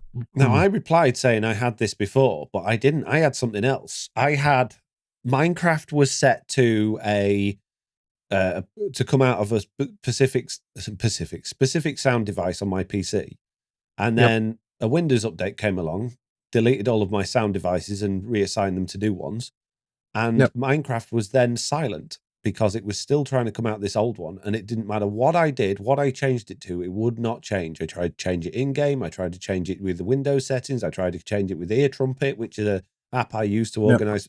Nothing. I had to totally uninstall the game and reinstall it to get the sound to work again.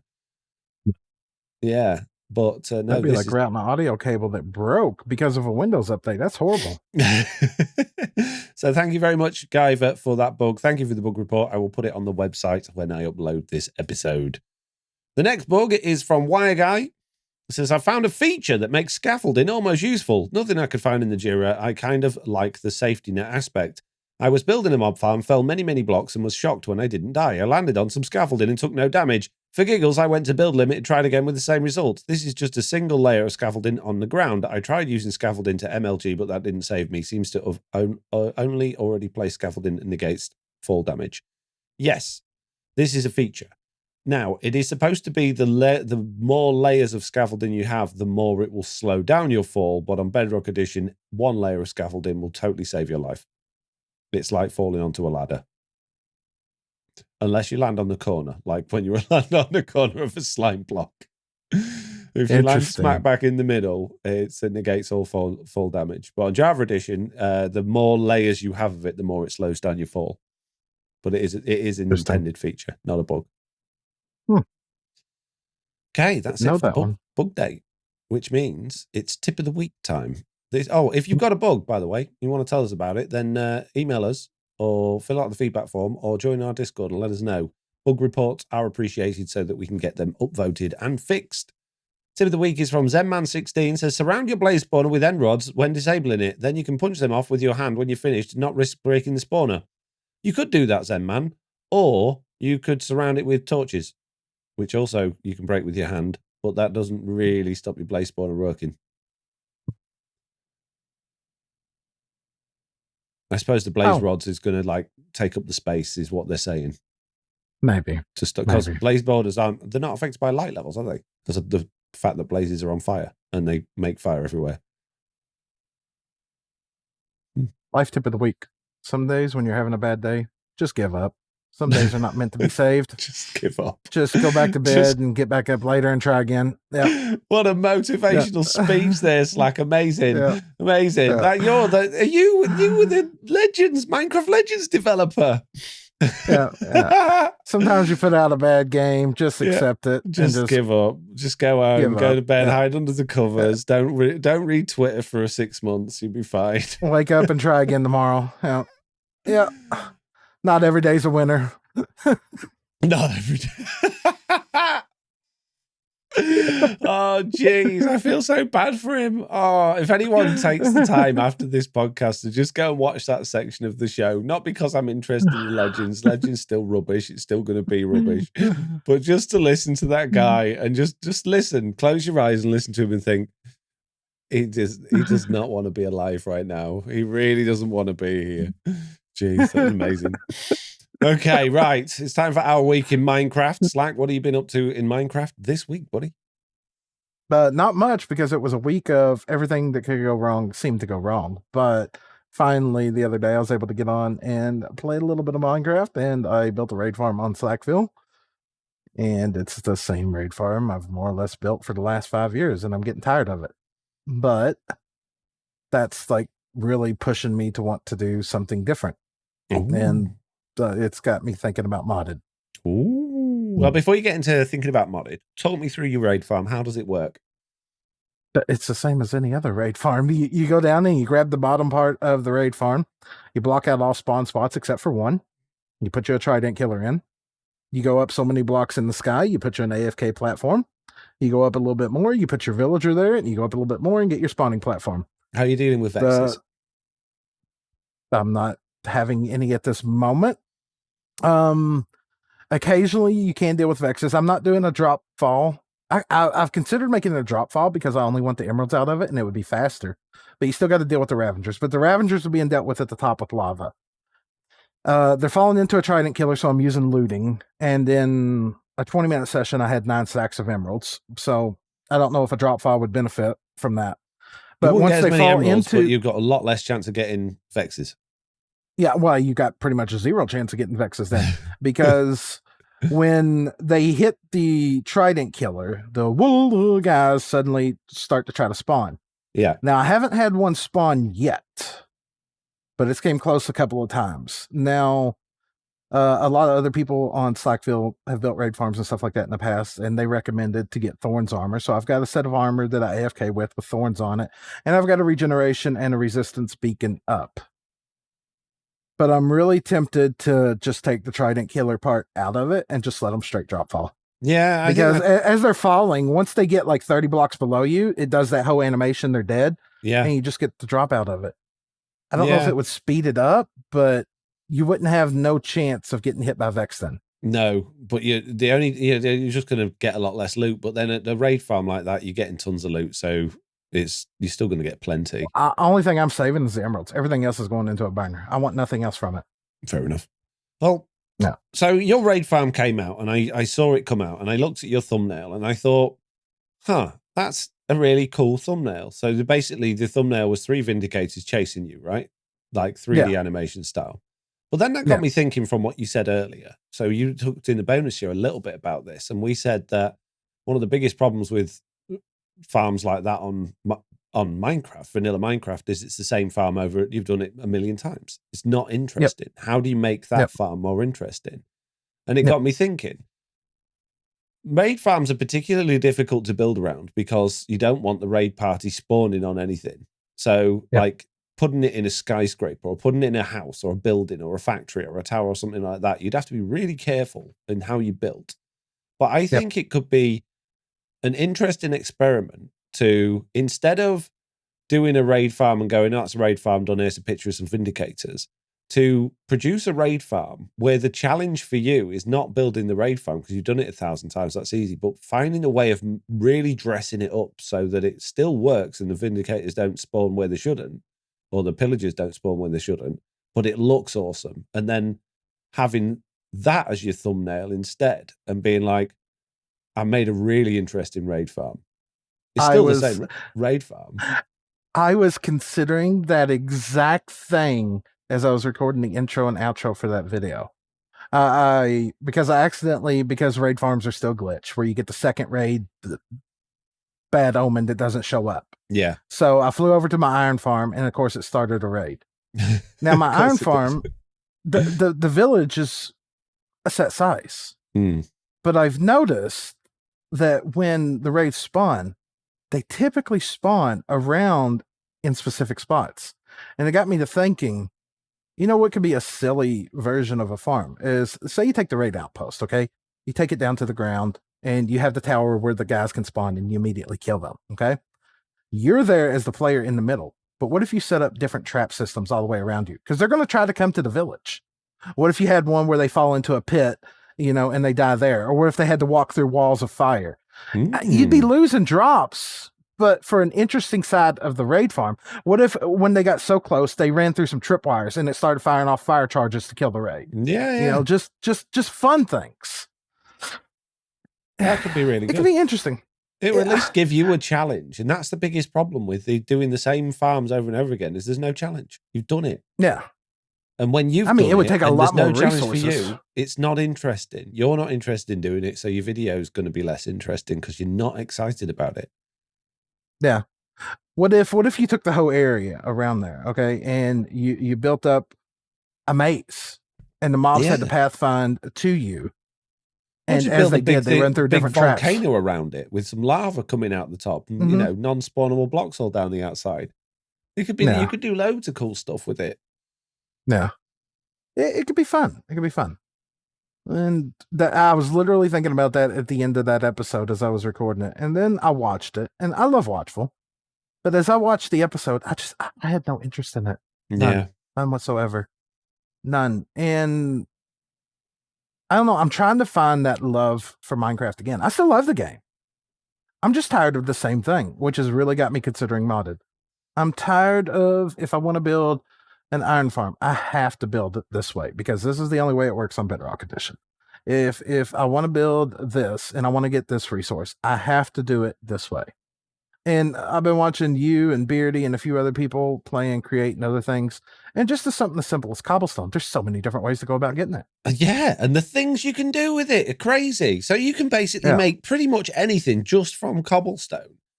From cobblestone, you can go down rabbit holes to produce iron and gold and granite, diorite, quartz, clay, terracotta, bricks. There's a whole host of things that you can just produce, all in a big old factory, all in a line without requiring anything. And the thing about Create is once you've done it, it looks good because it looks like a factory. It looks interesting. You're not just feeding items through hoppers. You've got conveyor belts and funnels and tunnels and things that move. It's just exciting. So I think, because you're probably a bit like me. When I saw Create's been around a while now, and when I looked at it, I thought it looks cool, but I'm not interested. Not interested at all. And I don't know why I wasn't. It just didn't look like something I wanted to do. But actually playing it, I've got that spark of, oh, I can do this. Oh, I can do this, And that didn't. I think one of the things that's held me back. I think one of the things that's held me back for a long time is my channel. We talked about this a little bit earlier. It's been vanilla for so long. Well, so was mine. But vanilla's not performing anymore for me. No. It's not performing. This video's been out for 7 hours and it's got 300 views. Try it. I'm really at the point where I'm about to roll the dice and just play some modded just to see how it does. Try it. Or really even am. like, I still think there's scope for vanilla videos, but I think if you're going to do vanilla, because everybody's doing vanilla, you really need to really edit it and really hook people in. And that's not you, because you've got a more laid back style. So I think for your style, you need to have, your content needs to be more niche. It needs to be less generic. And I think something like that, a trending mod could work for you. So yeah, just have a play with it. Jump in, see if you like it. And if you do, it might work. It might work. My tutorials still do good. But then I get in that mindset of, if this is the only thing that's going to do good on my channel, I don't want to do it. Yeah. I'm horrible for that aspect.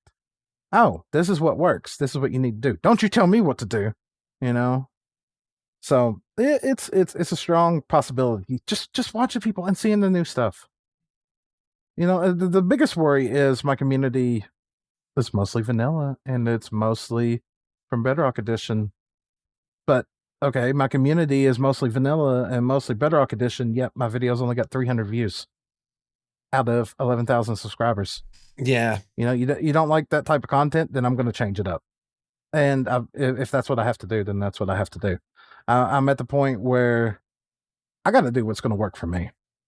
Yeah. And you've got to, the thing is, right, you can't just do a new video on something else and go, well, that didn't work. I didn't instantly get loads of people. So I'm a good example of this. My channel was in the same place as yours. Vanilla content wasn't performing, felt like my channel was slowly dying a death. Talked to Beardy loads about this Create stuff and he convinced me to give it a go. And I thought, okay. And my episode 1 wasn't really much different from how I do anything else. And it did okay. Right. It didn't do as well as my last TB episode. It didn't do as well as some of our myth busting stuff or anything like that. It was okay. I thought it would bomb a lot harder than it did, but it was okay. I did try a bit harder with the editing, but nowhere near as much as I am doing at the moment. By episode 5, those videos, like 5 episodes in, and trying really, really hard with the content, really thinking about what I was going to do, really thinking about how I was going to interest people, really thinking about how I was going to edit it, and putting a lot of time and effort in, that's when it started to actually go beyond where my current videos were. That's when I started getting 1s out of 10. 10 episodes in now, the last 5 have all been 1 out of 10, and there's been a knockback effect on the first 5 episodes where people have watched the other ones and gone, oh, I really like this, I'm going to watch some more. So now, where my first video was at about 2,000 views, it's now I think like 12 or 15,000 views, and some of my videos have got like 50,000 views, and that's unheard of for me. The only way I normally get that many views is like an add-on that everyone desperately wants, or to do a Minecraft live like video that I normally do every year that I didn't bother to do this year. So the another one of the biggest holdbacks is to do this. We're our own worst critics because we usually know what we need to do to make our channel better. We usually do. We know what types of videos we need to do and everything like that. It means committing to something new. And sometimes something new is scary.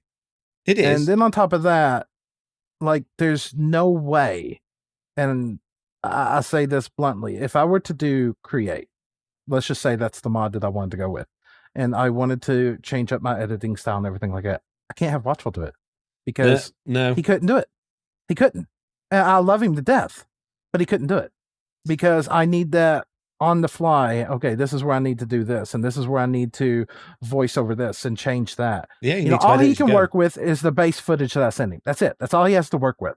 Yeah. And there's nothing wrong with that. But it feels like the base footage is just not enough anymore. There's a couple of ways I can see you getting into this and actually deciding whether, because you don't have to start a long-term survival world from the day one. So the 2 ways I see you doing this is you either just do yourself, like do 100 days in Minecraft Create, right? And get to know it, understand it, see if you like it. Put that out as a single video or 2 or 3 videos if you edit it down to that, and just get your audience. Oh, he's doing create content. Great, fine. Don't do anything special. Just see if you like the mod. Right. The other way would be to get one of those like pre-existing mod packs that has a book in it or an advancement tree. And see, we did that in that modded Sky version. Factory was crazy. There's way too much. I hated that. It was too much. Yeah. You want one that's focused on a particular mod that has a route through it, right? So you get a book and you're like, this is the beginning, this is the end. And then you can break down the sections of those advancements into episodes and maybe do 2 or 3 episodes of that. Okay, so this series is literally me going from here to here. There's no long-term plan. There's no survival world. There's no crazy thing going on, but you can make it interesting. You can build cool stuff around it. You don't have to just go, right, I've built that now. That's it, job done. You can go, right, okay. This is telling me I need to build a steam engine. So I need a little building to put that in. Oh, I got to get lava for that. Okay, so I'm going to build a little lava farm. They don't have to be big. They don't have to be ginormous, but you've got to route through that little mod pack. And at the end of it, you decide, actually, yeah, I really enjoyed doing that. It hasn't completely died on my channel, so there's a chance that's going to work. Or you go, no, I didn't like it, or people hate it, so I'm not going to bother. You got a way to dip your toes in. But I think the thing you're going to enjoy most of this, even though you're a technical player, you're a really good builder as well. And there's the freedom of building in modded because of the crazy amount of different options you've got and better ways of building. It's not just about like framed blocks. Framed blocks is my favorite thing. Framed blocks, all it is you can make a block, and when you put that block in the world, you click it with another block and it takes on that block's color. But these framed blocks come in all of the different shapes, come in vertical stairs, vertical slabs, slopes, horizontal things, angles, corners, you name it. You think of a shape of trapdoors, floorboards, ceiling tiles. You think of a shape in Minecraft, and ones that don't exist in Minecraft, they exist in this. So instead of going around with your inventory just full of all of these different stairs, slabs, blocks, things, you've got your 4 or 5 different variations of your building block that you're working with. and then you just got a bunch of these framed blocks. So you're placing your main blocks down, but all of your detail, your pillars, your sides, your edgings, your like quarter bits, your steps, your corners, you're throwing in these framed blocks, and then you just go around texturing them as you want. Just click on them with the thing. And if you don't like it, there's a little hammer, and you hit them with the hammer, and you get your little block back, but the frame block stays there. Or if you want to get rid of it completely, you hit them with an axe, and it gives you the frame block and your block back.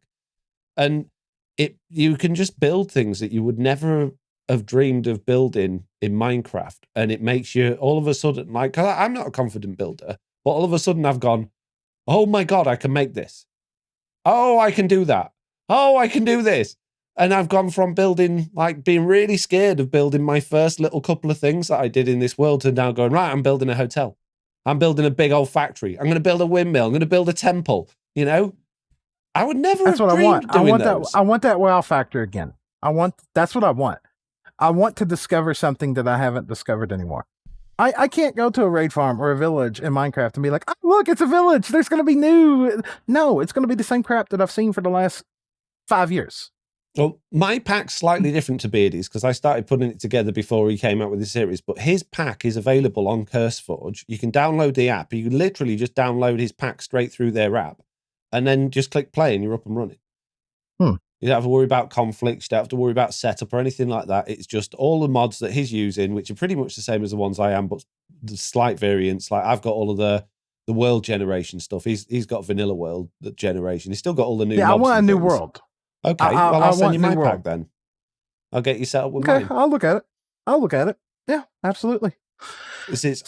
I think that's what you get most out of it. And you'll do what I do. Okay, I can build this contraption, but I can build that in 10 minutes. But I want to build something cool around it. And that's where I'm at with it. And that's not me. I want something new with the game I love. Yeah. Because right now my love for it, it's still there. I enjoy it, but I want something new. Right, so my week in Minecraft, as I've pretty much just talked about, has been, I finally completed 1,000 days in Create, but I had a bit of a problem with that because I got a mod called Time Control, and what Time Control allows you to do is extend your daytime or nighttime, or shorten the daytime or shorten the nighttime. So I'd gone from 10-minute days, which is the standard, to 20-minute days. And I'd gone from 10-minute nights, which is the standard, to 5-minute nights. And it felt like I was hardly ever having to sleep, which was wonderful. I really enjoyed it. Yeah, I'd like that. It made my days in the game. So I've been playing for like ages and ages and ages. Like, I'm only at 500 days here. I've done 10 episodes. I've done like hours and hours and hours with the building. And it occurred to me, I've got double length days. I was sleeping the nights away, but I had double length days. So when it came to doing this, I spent 1,000 days in Minecraft at the end of episode 10. I had, because I'd done 500 days. But it was like, I kind of feel like I'm cheating everybody by saying I've done 1,000 days, because it really says I've done 500. So I explained, I've got double length time on. And if you do the math, 500 times 2 is 1,000. Yeah. So I started this like phase 2, and I've took that mod out. And I'm going to put it back in again, because you just spend your entire life going to bed. It drives me nuts. There's nothing worse. So you're working on something, you're building, you're really enjoying it, and then you have to go to bed, and then a zombie comes, and just dealing with this one zombie. Oh, God, So I'm putting that back in because it sucks. It absolutely sucks. 10-minute day length and 10-minute night length suck. 20-minute day length, 5-minute night length is amazing. At the end of this, my first phase, my 10th episode, I built a really cool train. I had a really good time building that. And then I built it based on you've seen the Back to the Future films? Yep. The Back to the Future 3, the end of that film, the DeLorean doesn't work. They have to push it with the steam train, and it gets to a ravine. The bridge isn't built. DeLorean time travels over the bridge because it has been built in the future, and the train goes off the edge. The problem is in Create, your trains can't go off the edge. They just stop when they get to the end of the track. So I built this steam train based on the same design as the one in the Back to the Future film. And then I built a DeLorean, and I set it up so that the steam train could push it. And at the end of the video, I'm like, oh, I got a little driver sat in there, and I was like, I sent the train off. Oh no, the train's gone without me. So I grabbed my horse, and I did the bit from the film where we're going on a horse trying to catch up with the train before it gets to the end of the line, jumped onto the train just as it was about to go over the edge of this ravine, which is where I'd stopped the track. But it just stopped because it won't go off the edge. And because that video had taken me 2 days longer than I wanted to, and it was already late uploading it. What I really wanted to do was do a bit of, my special effects stuff, make it look like the DeLorean had time traveled across, and the train had gone in, but I didn't have time to do it. So my original plan for the beginning of this next episode was that bridge is built, the DeLorean comes flying across, and but the train's gone. But unfortunately, that didn't happen. So I've had a really good time. And now I'm working on in this new area. It's surrounded by mountains, got this really lovely meadow filled with these little monkeys and hummingbirds and cool stuff like that. And I've decided this whole area, although it's going to be very industrial and I'm going to be working on farms and things, it's all going to look like a ski resort.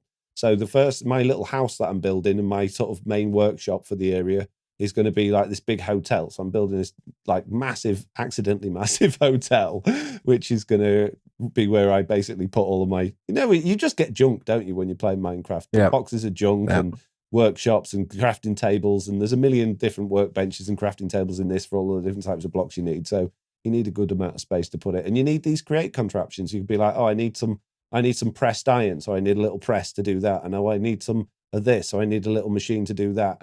So just having a good amount of space will just give me plenty of room to just sort of get settled. And my next episode, I actually wanted to do this for my first episode, but I've got this really cool idea for like a hot springs in the mountain. So the way I'm going to be powering this area, there's a few different forms of power. You've got wind power, so you can make windmills. You've got water power, so you make water wheels. And you've got steam engines or boilers, effectively, that run on water, but you heat them up from underneath, and you can heat them up with lava, but then it uses that lava, so you need a constant source of lava. So I've got this idea of making this like hot springs geyser thing with these like pools of water with all bubbles coming up and a little cabin there, and in the cabin there's just going to be a big hole, and it's going to go, you're going to look down this hole, and it's going to look like there's a big pool of lava down there that's drawing all this lava up from. But in reality, what's going to be is underneath that, there's going to be a nether portal and a train track, and I'm going to be sending a train into the nether to a lava lake, because if there's the pumps you can get, if the lava lake or water area is larger than 10,000 blocks, it considers it infinite. So I'll just be able to get infinite amount of lava, pump it into my train, send my train back into the overworld, offload it underneath this like lava farm, but it'll look like I'm like using this geothermal energy to pump this lava up. So I'm really excited. I've got it all planned out in my head how I'm going to do this build, and I'm really excited about doing that. And because obviously it's geothermal, it's hot, some of the snow around this mountain's going to be melting. It's going to be creating a stream that goes down the hill into a lake, and then there's going to be like a water wheel power factory there. So I've got it all planned out. I'm very excited about it. Cool. Sounds fun. It is. I will send you my pack, mate, and you can play with it. Right, Slack. It is time for the wish list. Would you start us off, please, with Cold Reindeer? Who says, hey, yo, considering that one potion makes 3 splash potions, why not make potions stack in 3s? Well, there's a good reason for this, Slack.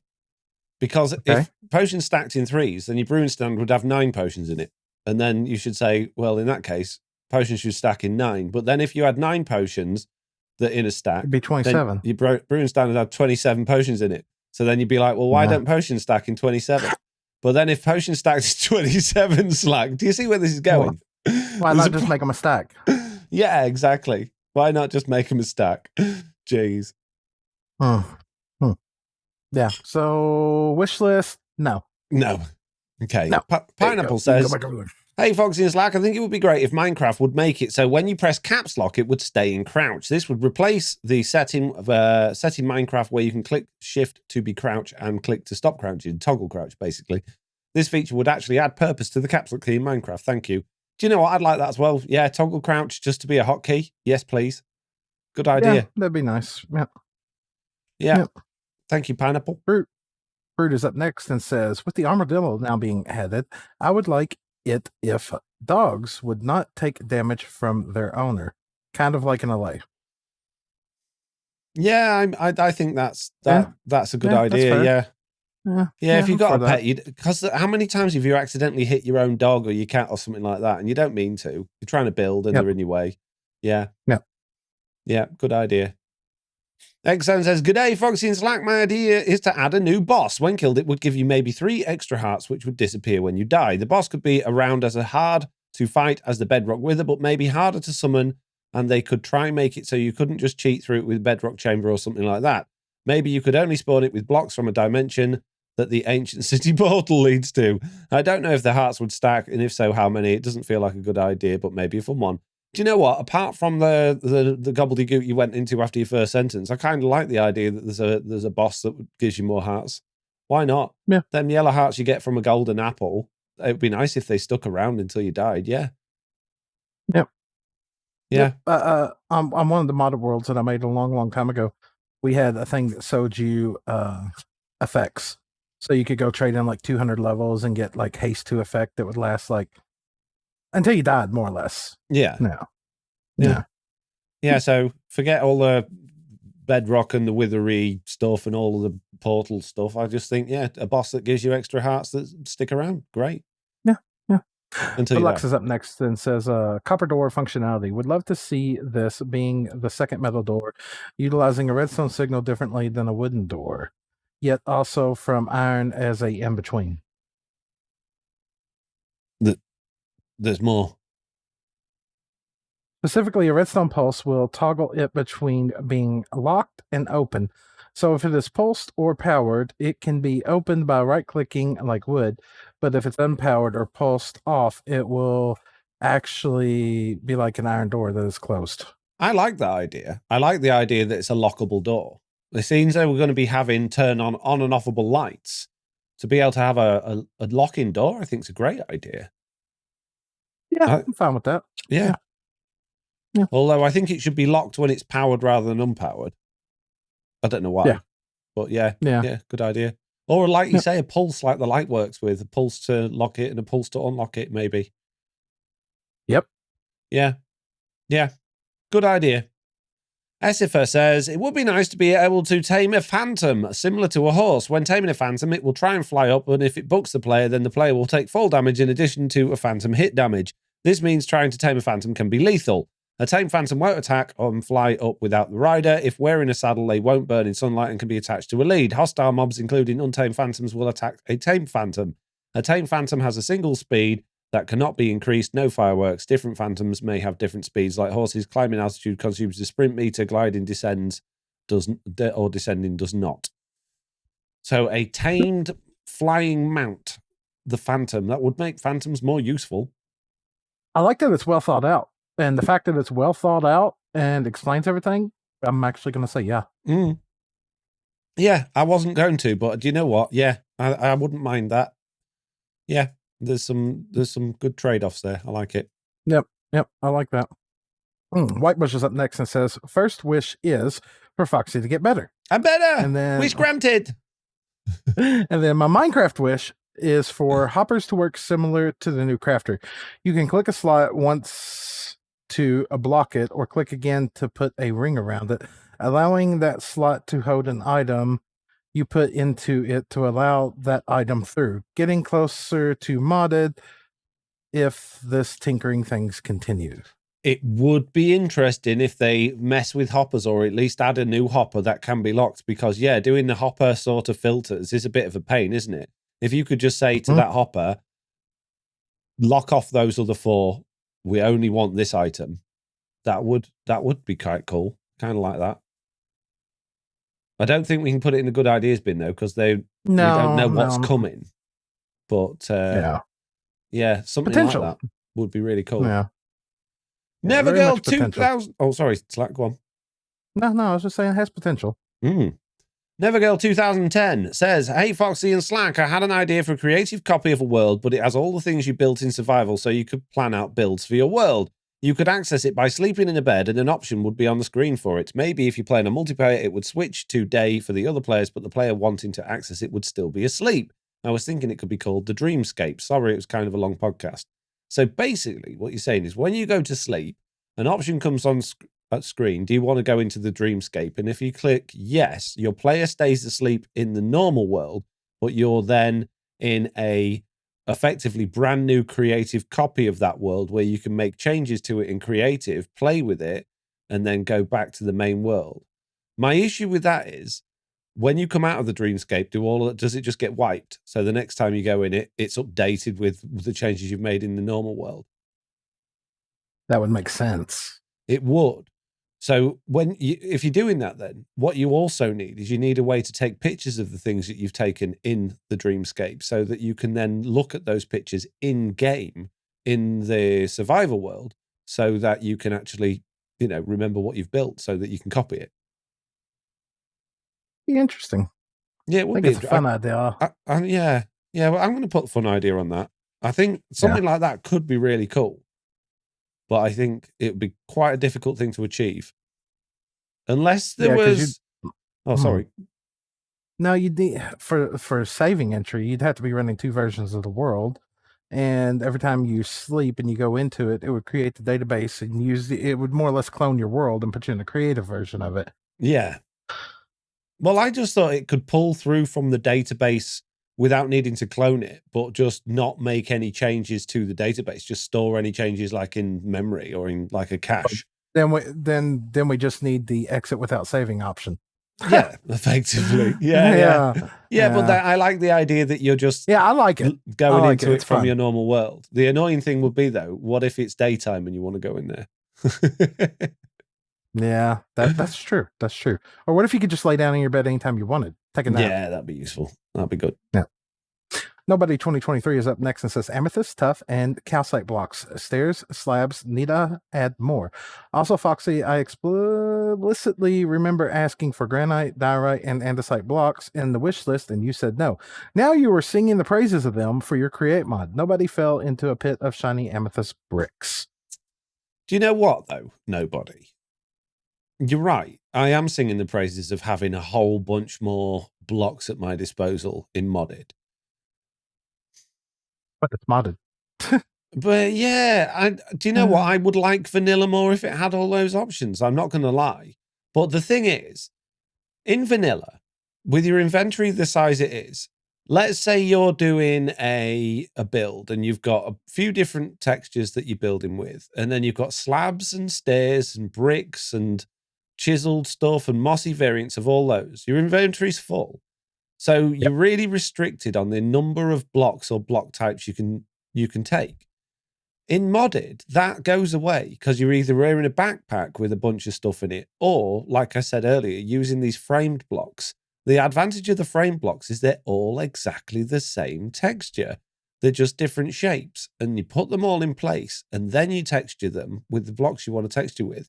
So you're not ever carrying stairs and slabs and buttons and full blocks and of all of these different textures. You're just carrying the stairs and the slabs and the blocks, and then you're changing the color of it later on. So it's just it's a different building method, but it makes building a bunch more easier for inventory purposes. The problem with adding all of these new blocks to Minecraft vanilla is that we don't have the inventory systems to deal with it. They won't give us backpacks, which sucks because backpacks are so useful, and they won't give us more inventory space. So is there backpacks in your mod? Yeah, 2 different types now. So there's the traveler's backpack. The traveler's backpack is they don't have as much space when you upgrade them, but some of them can have if you make a blaze one, you're immune to fall damage and the blaze fireballs, which is kind of cool. But they've all got a sleeping bag built in, so you put them on the floor, you can roll the sleeping bag out and sleep wherever you are. The other types of backpacks are called sophisticated backpacks, and I've just added them in. The reason I've added those is they've got a whole bunch more space. You can upgrade them to just have each individual stack in there can be up to thousands and thousands of blocks, and you've also got a lot more stacks. And they can also do other things like switching out your tool to give you the right tool for the block you're looking at and all that sort of stuff. So depending on what upgrades you've got in them, whereas the traveler's backpacks are quite basic, but they do have these cool little effects. Like if you get an emerald one, you get more experience, I think, when you do things. And yeah, so. And the good thing is, because you shouldn't have 2 backpack mods in the same world, you can, when you got them, you can wear them both at the same time. More storage. Yeah. All right. So we were saying no on that one. Nobody. Sorry. Yeah, sorry. Dutchy ESP says, hey guys, I have an idea for a new villager profession, lumberjack. It could be the equivalent to the stonemason and also come with a new workbench to perform similar acts with wood, as you can with stone on a stone cutter. What do you guys think? I think they need to stop calling the stone cutter a stone cutter and just call it a cutter, a cutting block, and allow it to cut wood. Yeah. Yeah, I agree with that. Don't think we need another one. Just no, it's the same. Fix the one that's this one with the saw is brown. No, just one. It's fine. Oh yeah. We got a scoop from a turtle and we got a scoop from an armadillo. Just make. But this one is brown. Right. Moving on from that, Swimming Ant says, I would like a simple redstone logic gates. It is a hassle trying to make and hide a logic gate in a redstone build. They can take up a lot of space. They're not the smallest things to build. But don't forget, when you're doing your redstone build, you've got all underground to hide things in. So if you're clever with your redstone, you can hide it pretty well. Yep. I think it would be cool to add stuff like that, but I think that takes away a lot of the fun and creativity. I think one of the most fun things with redstone, as much as it is, again, modded stuff, has got cool stuff in it that does it all in one block, and it does give you more freedom to do other things and in tighter spaces. But one of the fun things about vanilla redstone is going, how can I make that smaller? How can I fit that in here? How can I achieve this?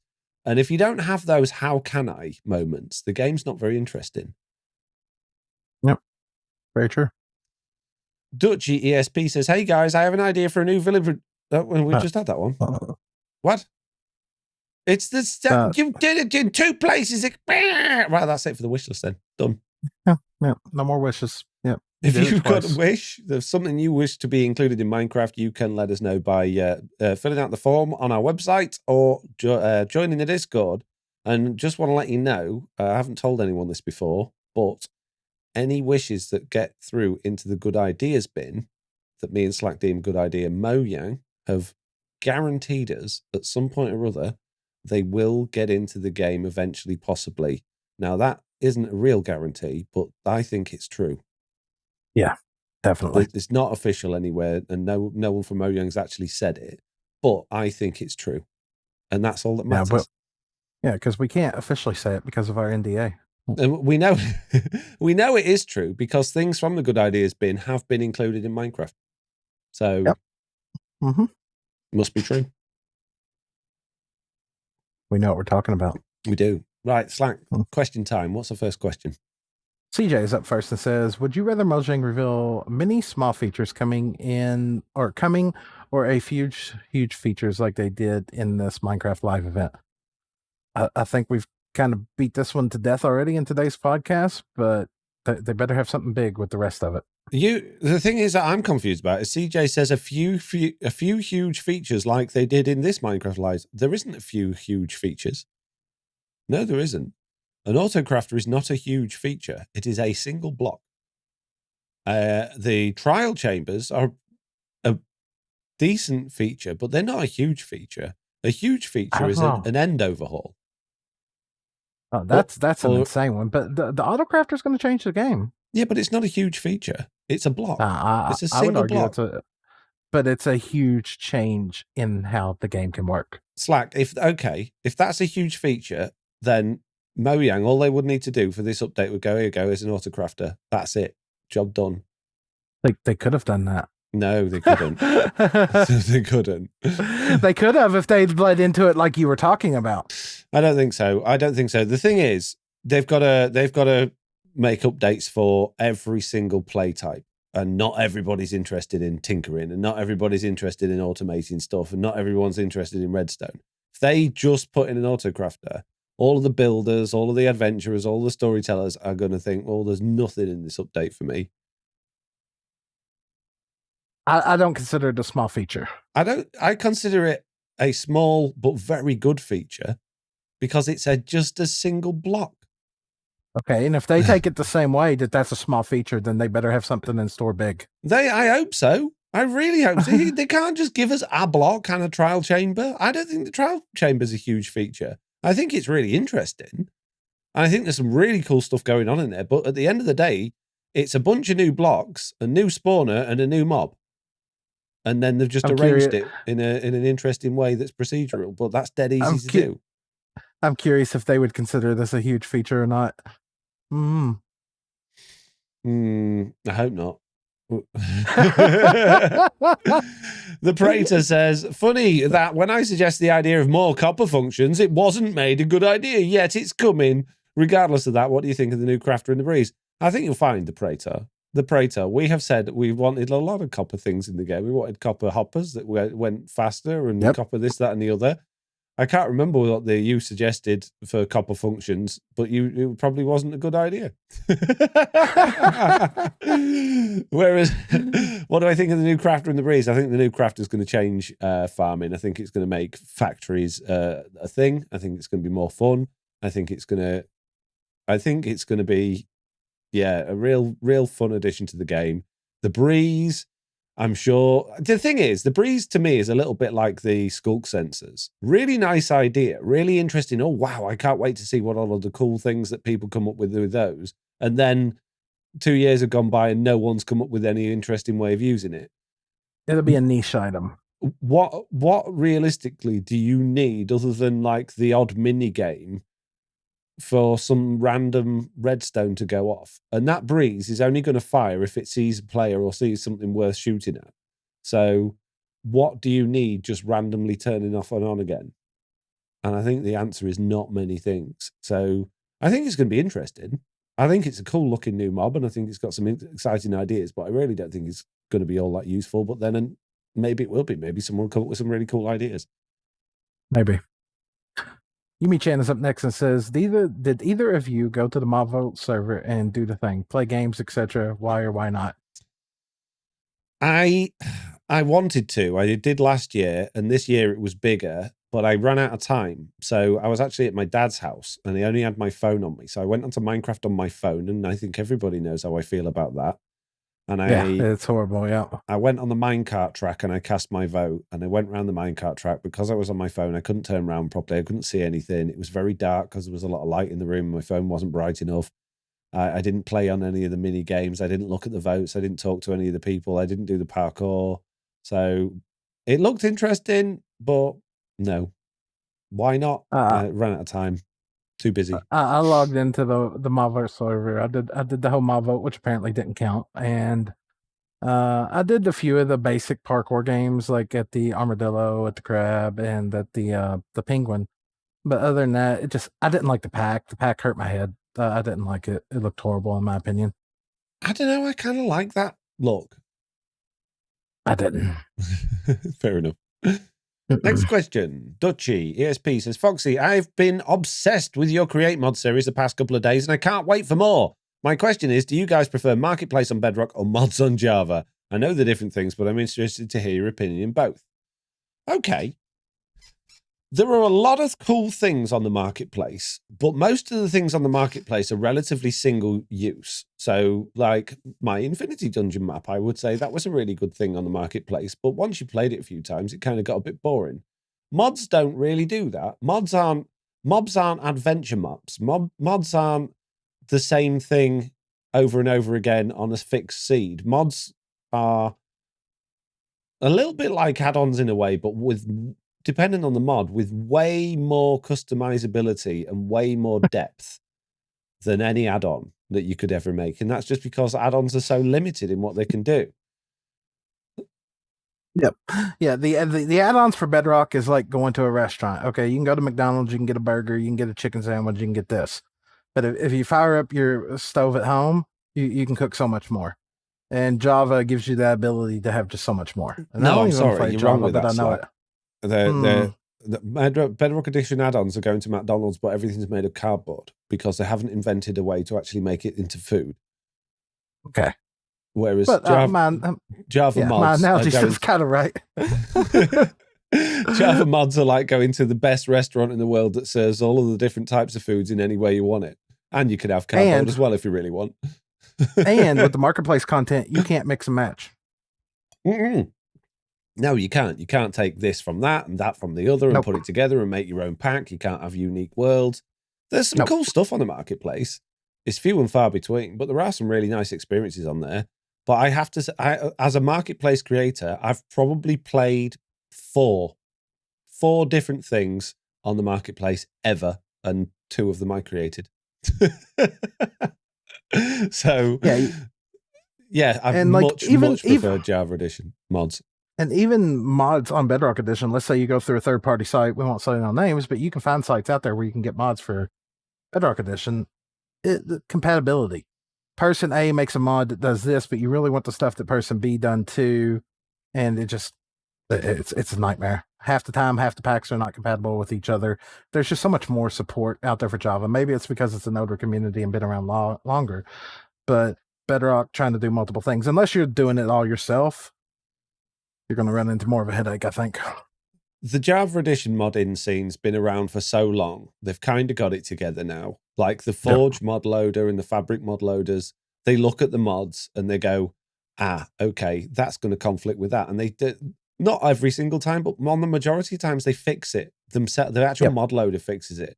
Bedrock Edition can't do that. You get 2 add-ons that don't like each other and one of them's not going to work. And it's just one of those things. It's just, yeah. There are bad mods out there for Java Edition, don't get me wrong, but there's so many good ones. And they can change the world in a way that add-ons never will be able to, ever, because mods literally change the core game code if they need to, whereas add-ons can't do that. Even with the beta API system, add-ons are really limited. Right, next question. Don Ostrich says the ModVault server this year had 2 sections to it. Do you think that they may try another themed one next year? I have a feeling it was popular enough that it may remain the way to vote on Bedrock. A nether themed one next year. Why would it be nether themed? Yeah, I don't know. Where's that come from? Well, it's only going to be nether themed if the mobs are nether themed. But why would they add more nether mobs when, well, maybe they will. I don't know. No, I don't think so. No. What a crazy thing to say. I think it's going to be themed like a pirate ship for no particular reason. The whole thing. But not just any pirate ship. The pirate ship's going to be made of purple kangaroos, and they are all going to be eating seagrass and farting rainbows. That's what I think it's going to look like. I totally disagree. It's going to be an alien pirate ship. You know, an alien pirate ship. Yeah. Is it going to be full of purple flamingos instead of kangaroos? No, it's going to be full of grizzly bears. Oh, okay, cool. Nice. Lovely. I can't wait. What a great... I'm sorry, Stone Ostrich. Maybe you know something I do, but why would it be nether themed for no reason? I think they're maybe thinking about maybe they'll just add in a secondary option, not just overworld stuff, but where there's stuff built into the nether as well for parkour and looking around and stuff like that. I don't think so. I think they keep it as simple as possible to stop as many things going wrong as possible. They even this year, they were giving out items when you'd done certain things in the world, and those items allowed you to cheat your way into games and hack through walls. And they just need to, all they need to do is make it so you can see the new mobs and go and click vote. They don't need all the parkour stuff. They don't need to make it interesting. There just needs to be somewhere to go and vote. No, we give people all these things to do. We have thousands of people on here playing constantly. They love it. Jen Fire says, I've read that one already. Oh, no, I haven't read that one. I answered that, Jen said in there. Never mind, you've already answered it. So Coffee76 says, Foxy, will there be a time when you make your Create mod pack available to the public? Would really like to see with the new terrain generation. It already is, Coffee. It's all in my Discord. The download to all of the mods, the mod list. You can download the whole multi-MC. If you use multi-MC, which I recommend because it's a nice, easy way of loading mods, you can download literally the instance and just boot it all up from there. Or there's even a CurseForge download as well, although I haven't tried that because I haven't been using CurseForge. Not so blue sheep says, have you seen the survey Mojang put out about the live event? Are you going to do it? I did see an email for that. I will have a look at that and see what questions they're asking. And I really hope it's, do you think we should get someone else instead of Lydia and Hat Guy next year? No, I seriously, I think one of the questions should be, do you think we're aiming this at the right age group? Because I'm sure some of the questions will be, how old are you? But I really hope that they realise that what they're doing is just wrong. Oh, geez. What do you think, Slack? I haven't seen nothing about it, and as of right now, it doesn't interest me. Oh, we've been given a link to the survey. We could do it live on the podcast, Slack. What do you think? Depends. Next. Let's see. Personal data. Yes, I agree. Everybody can have my data. Oh, yes. Am I 16? Yes. You're filling it. I'm filling out for myself. No, I'm not. I don't work for Microsoft. Nice. Okay. Well, I cannot continue because I said that they couldn't have access to my data. Yep. No, you have to give them your data. How clear are the above instructions? I don't know. I haven't read them. I think I might do this in my own time.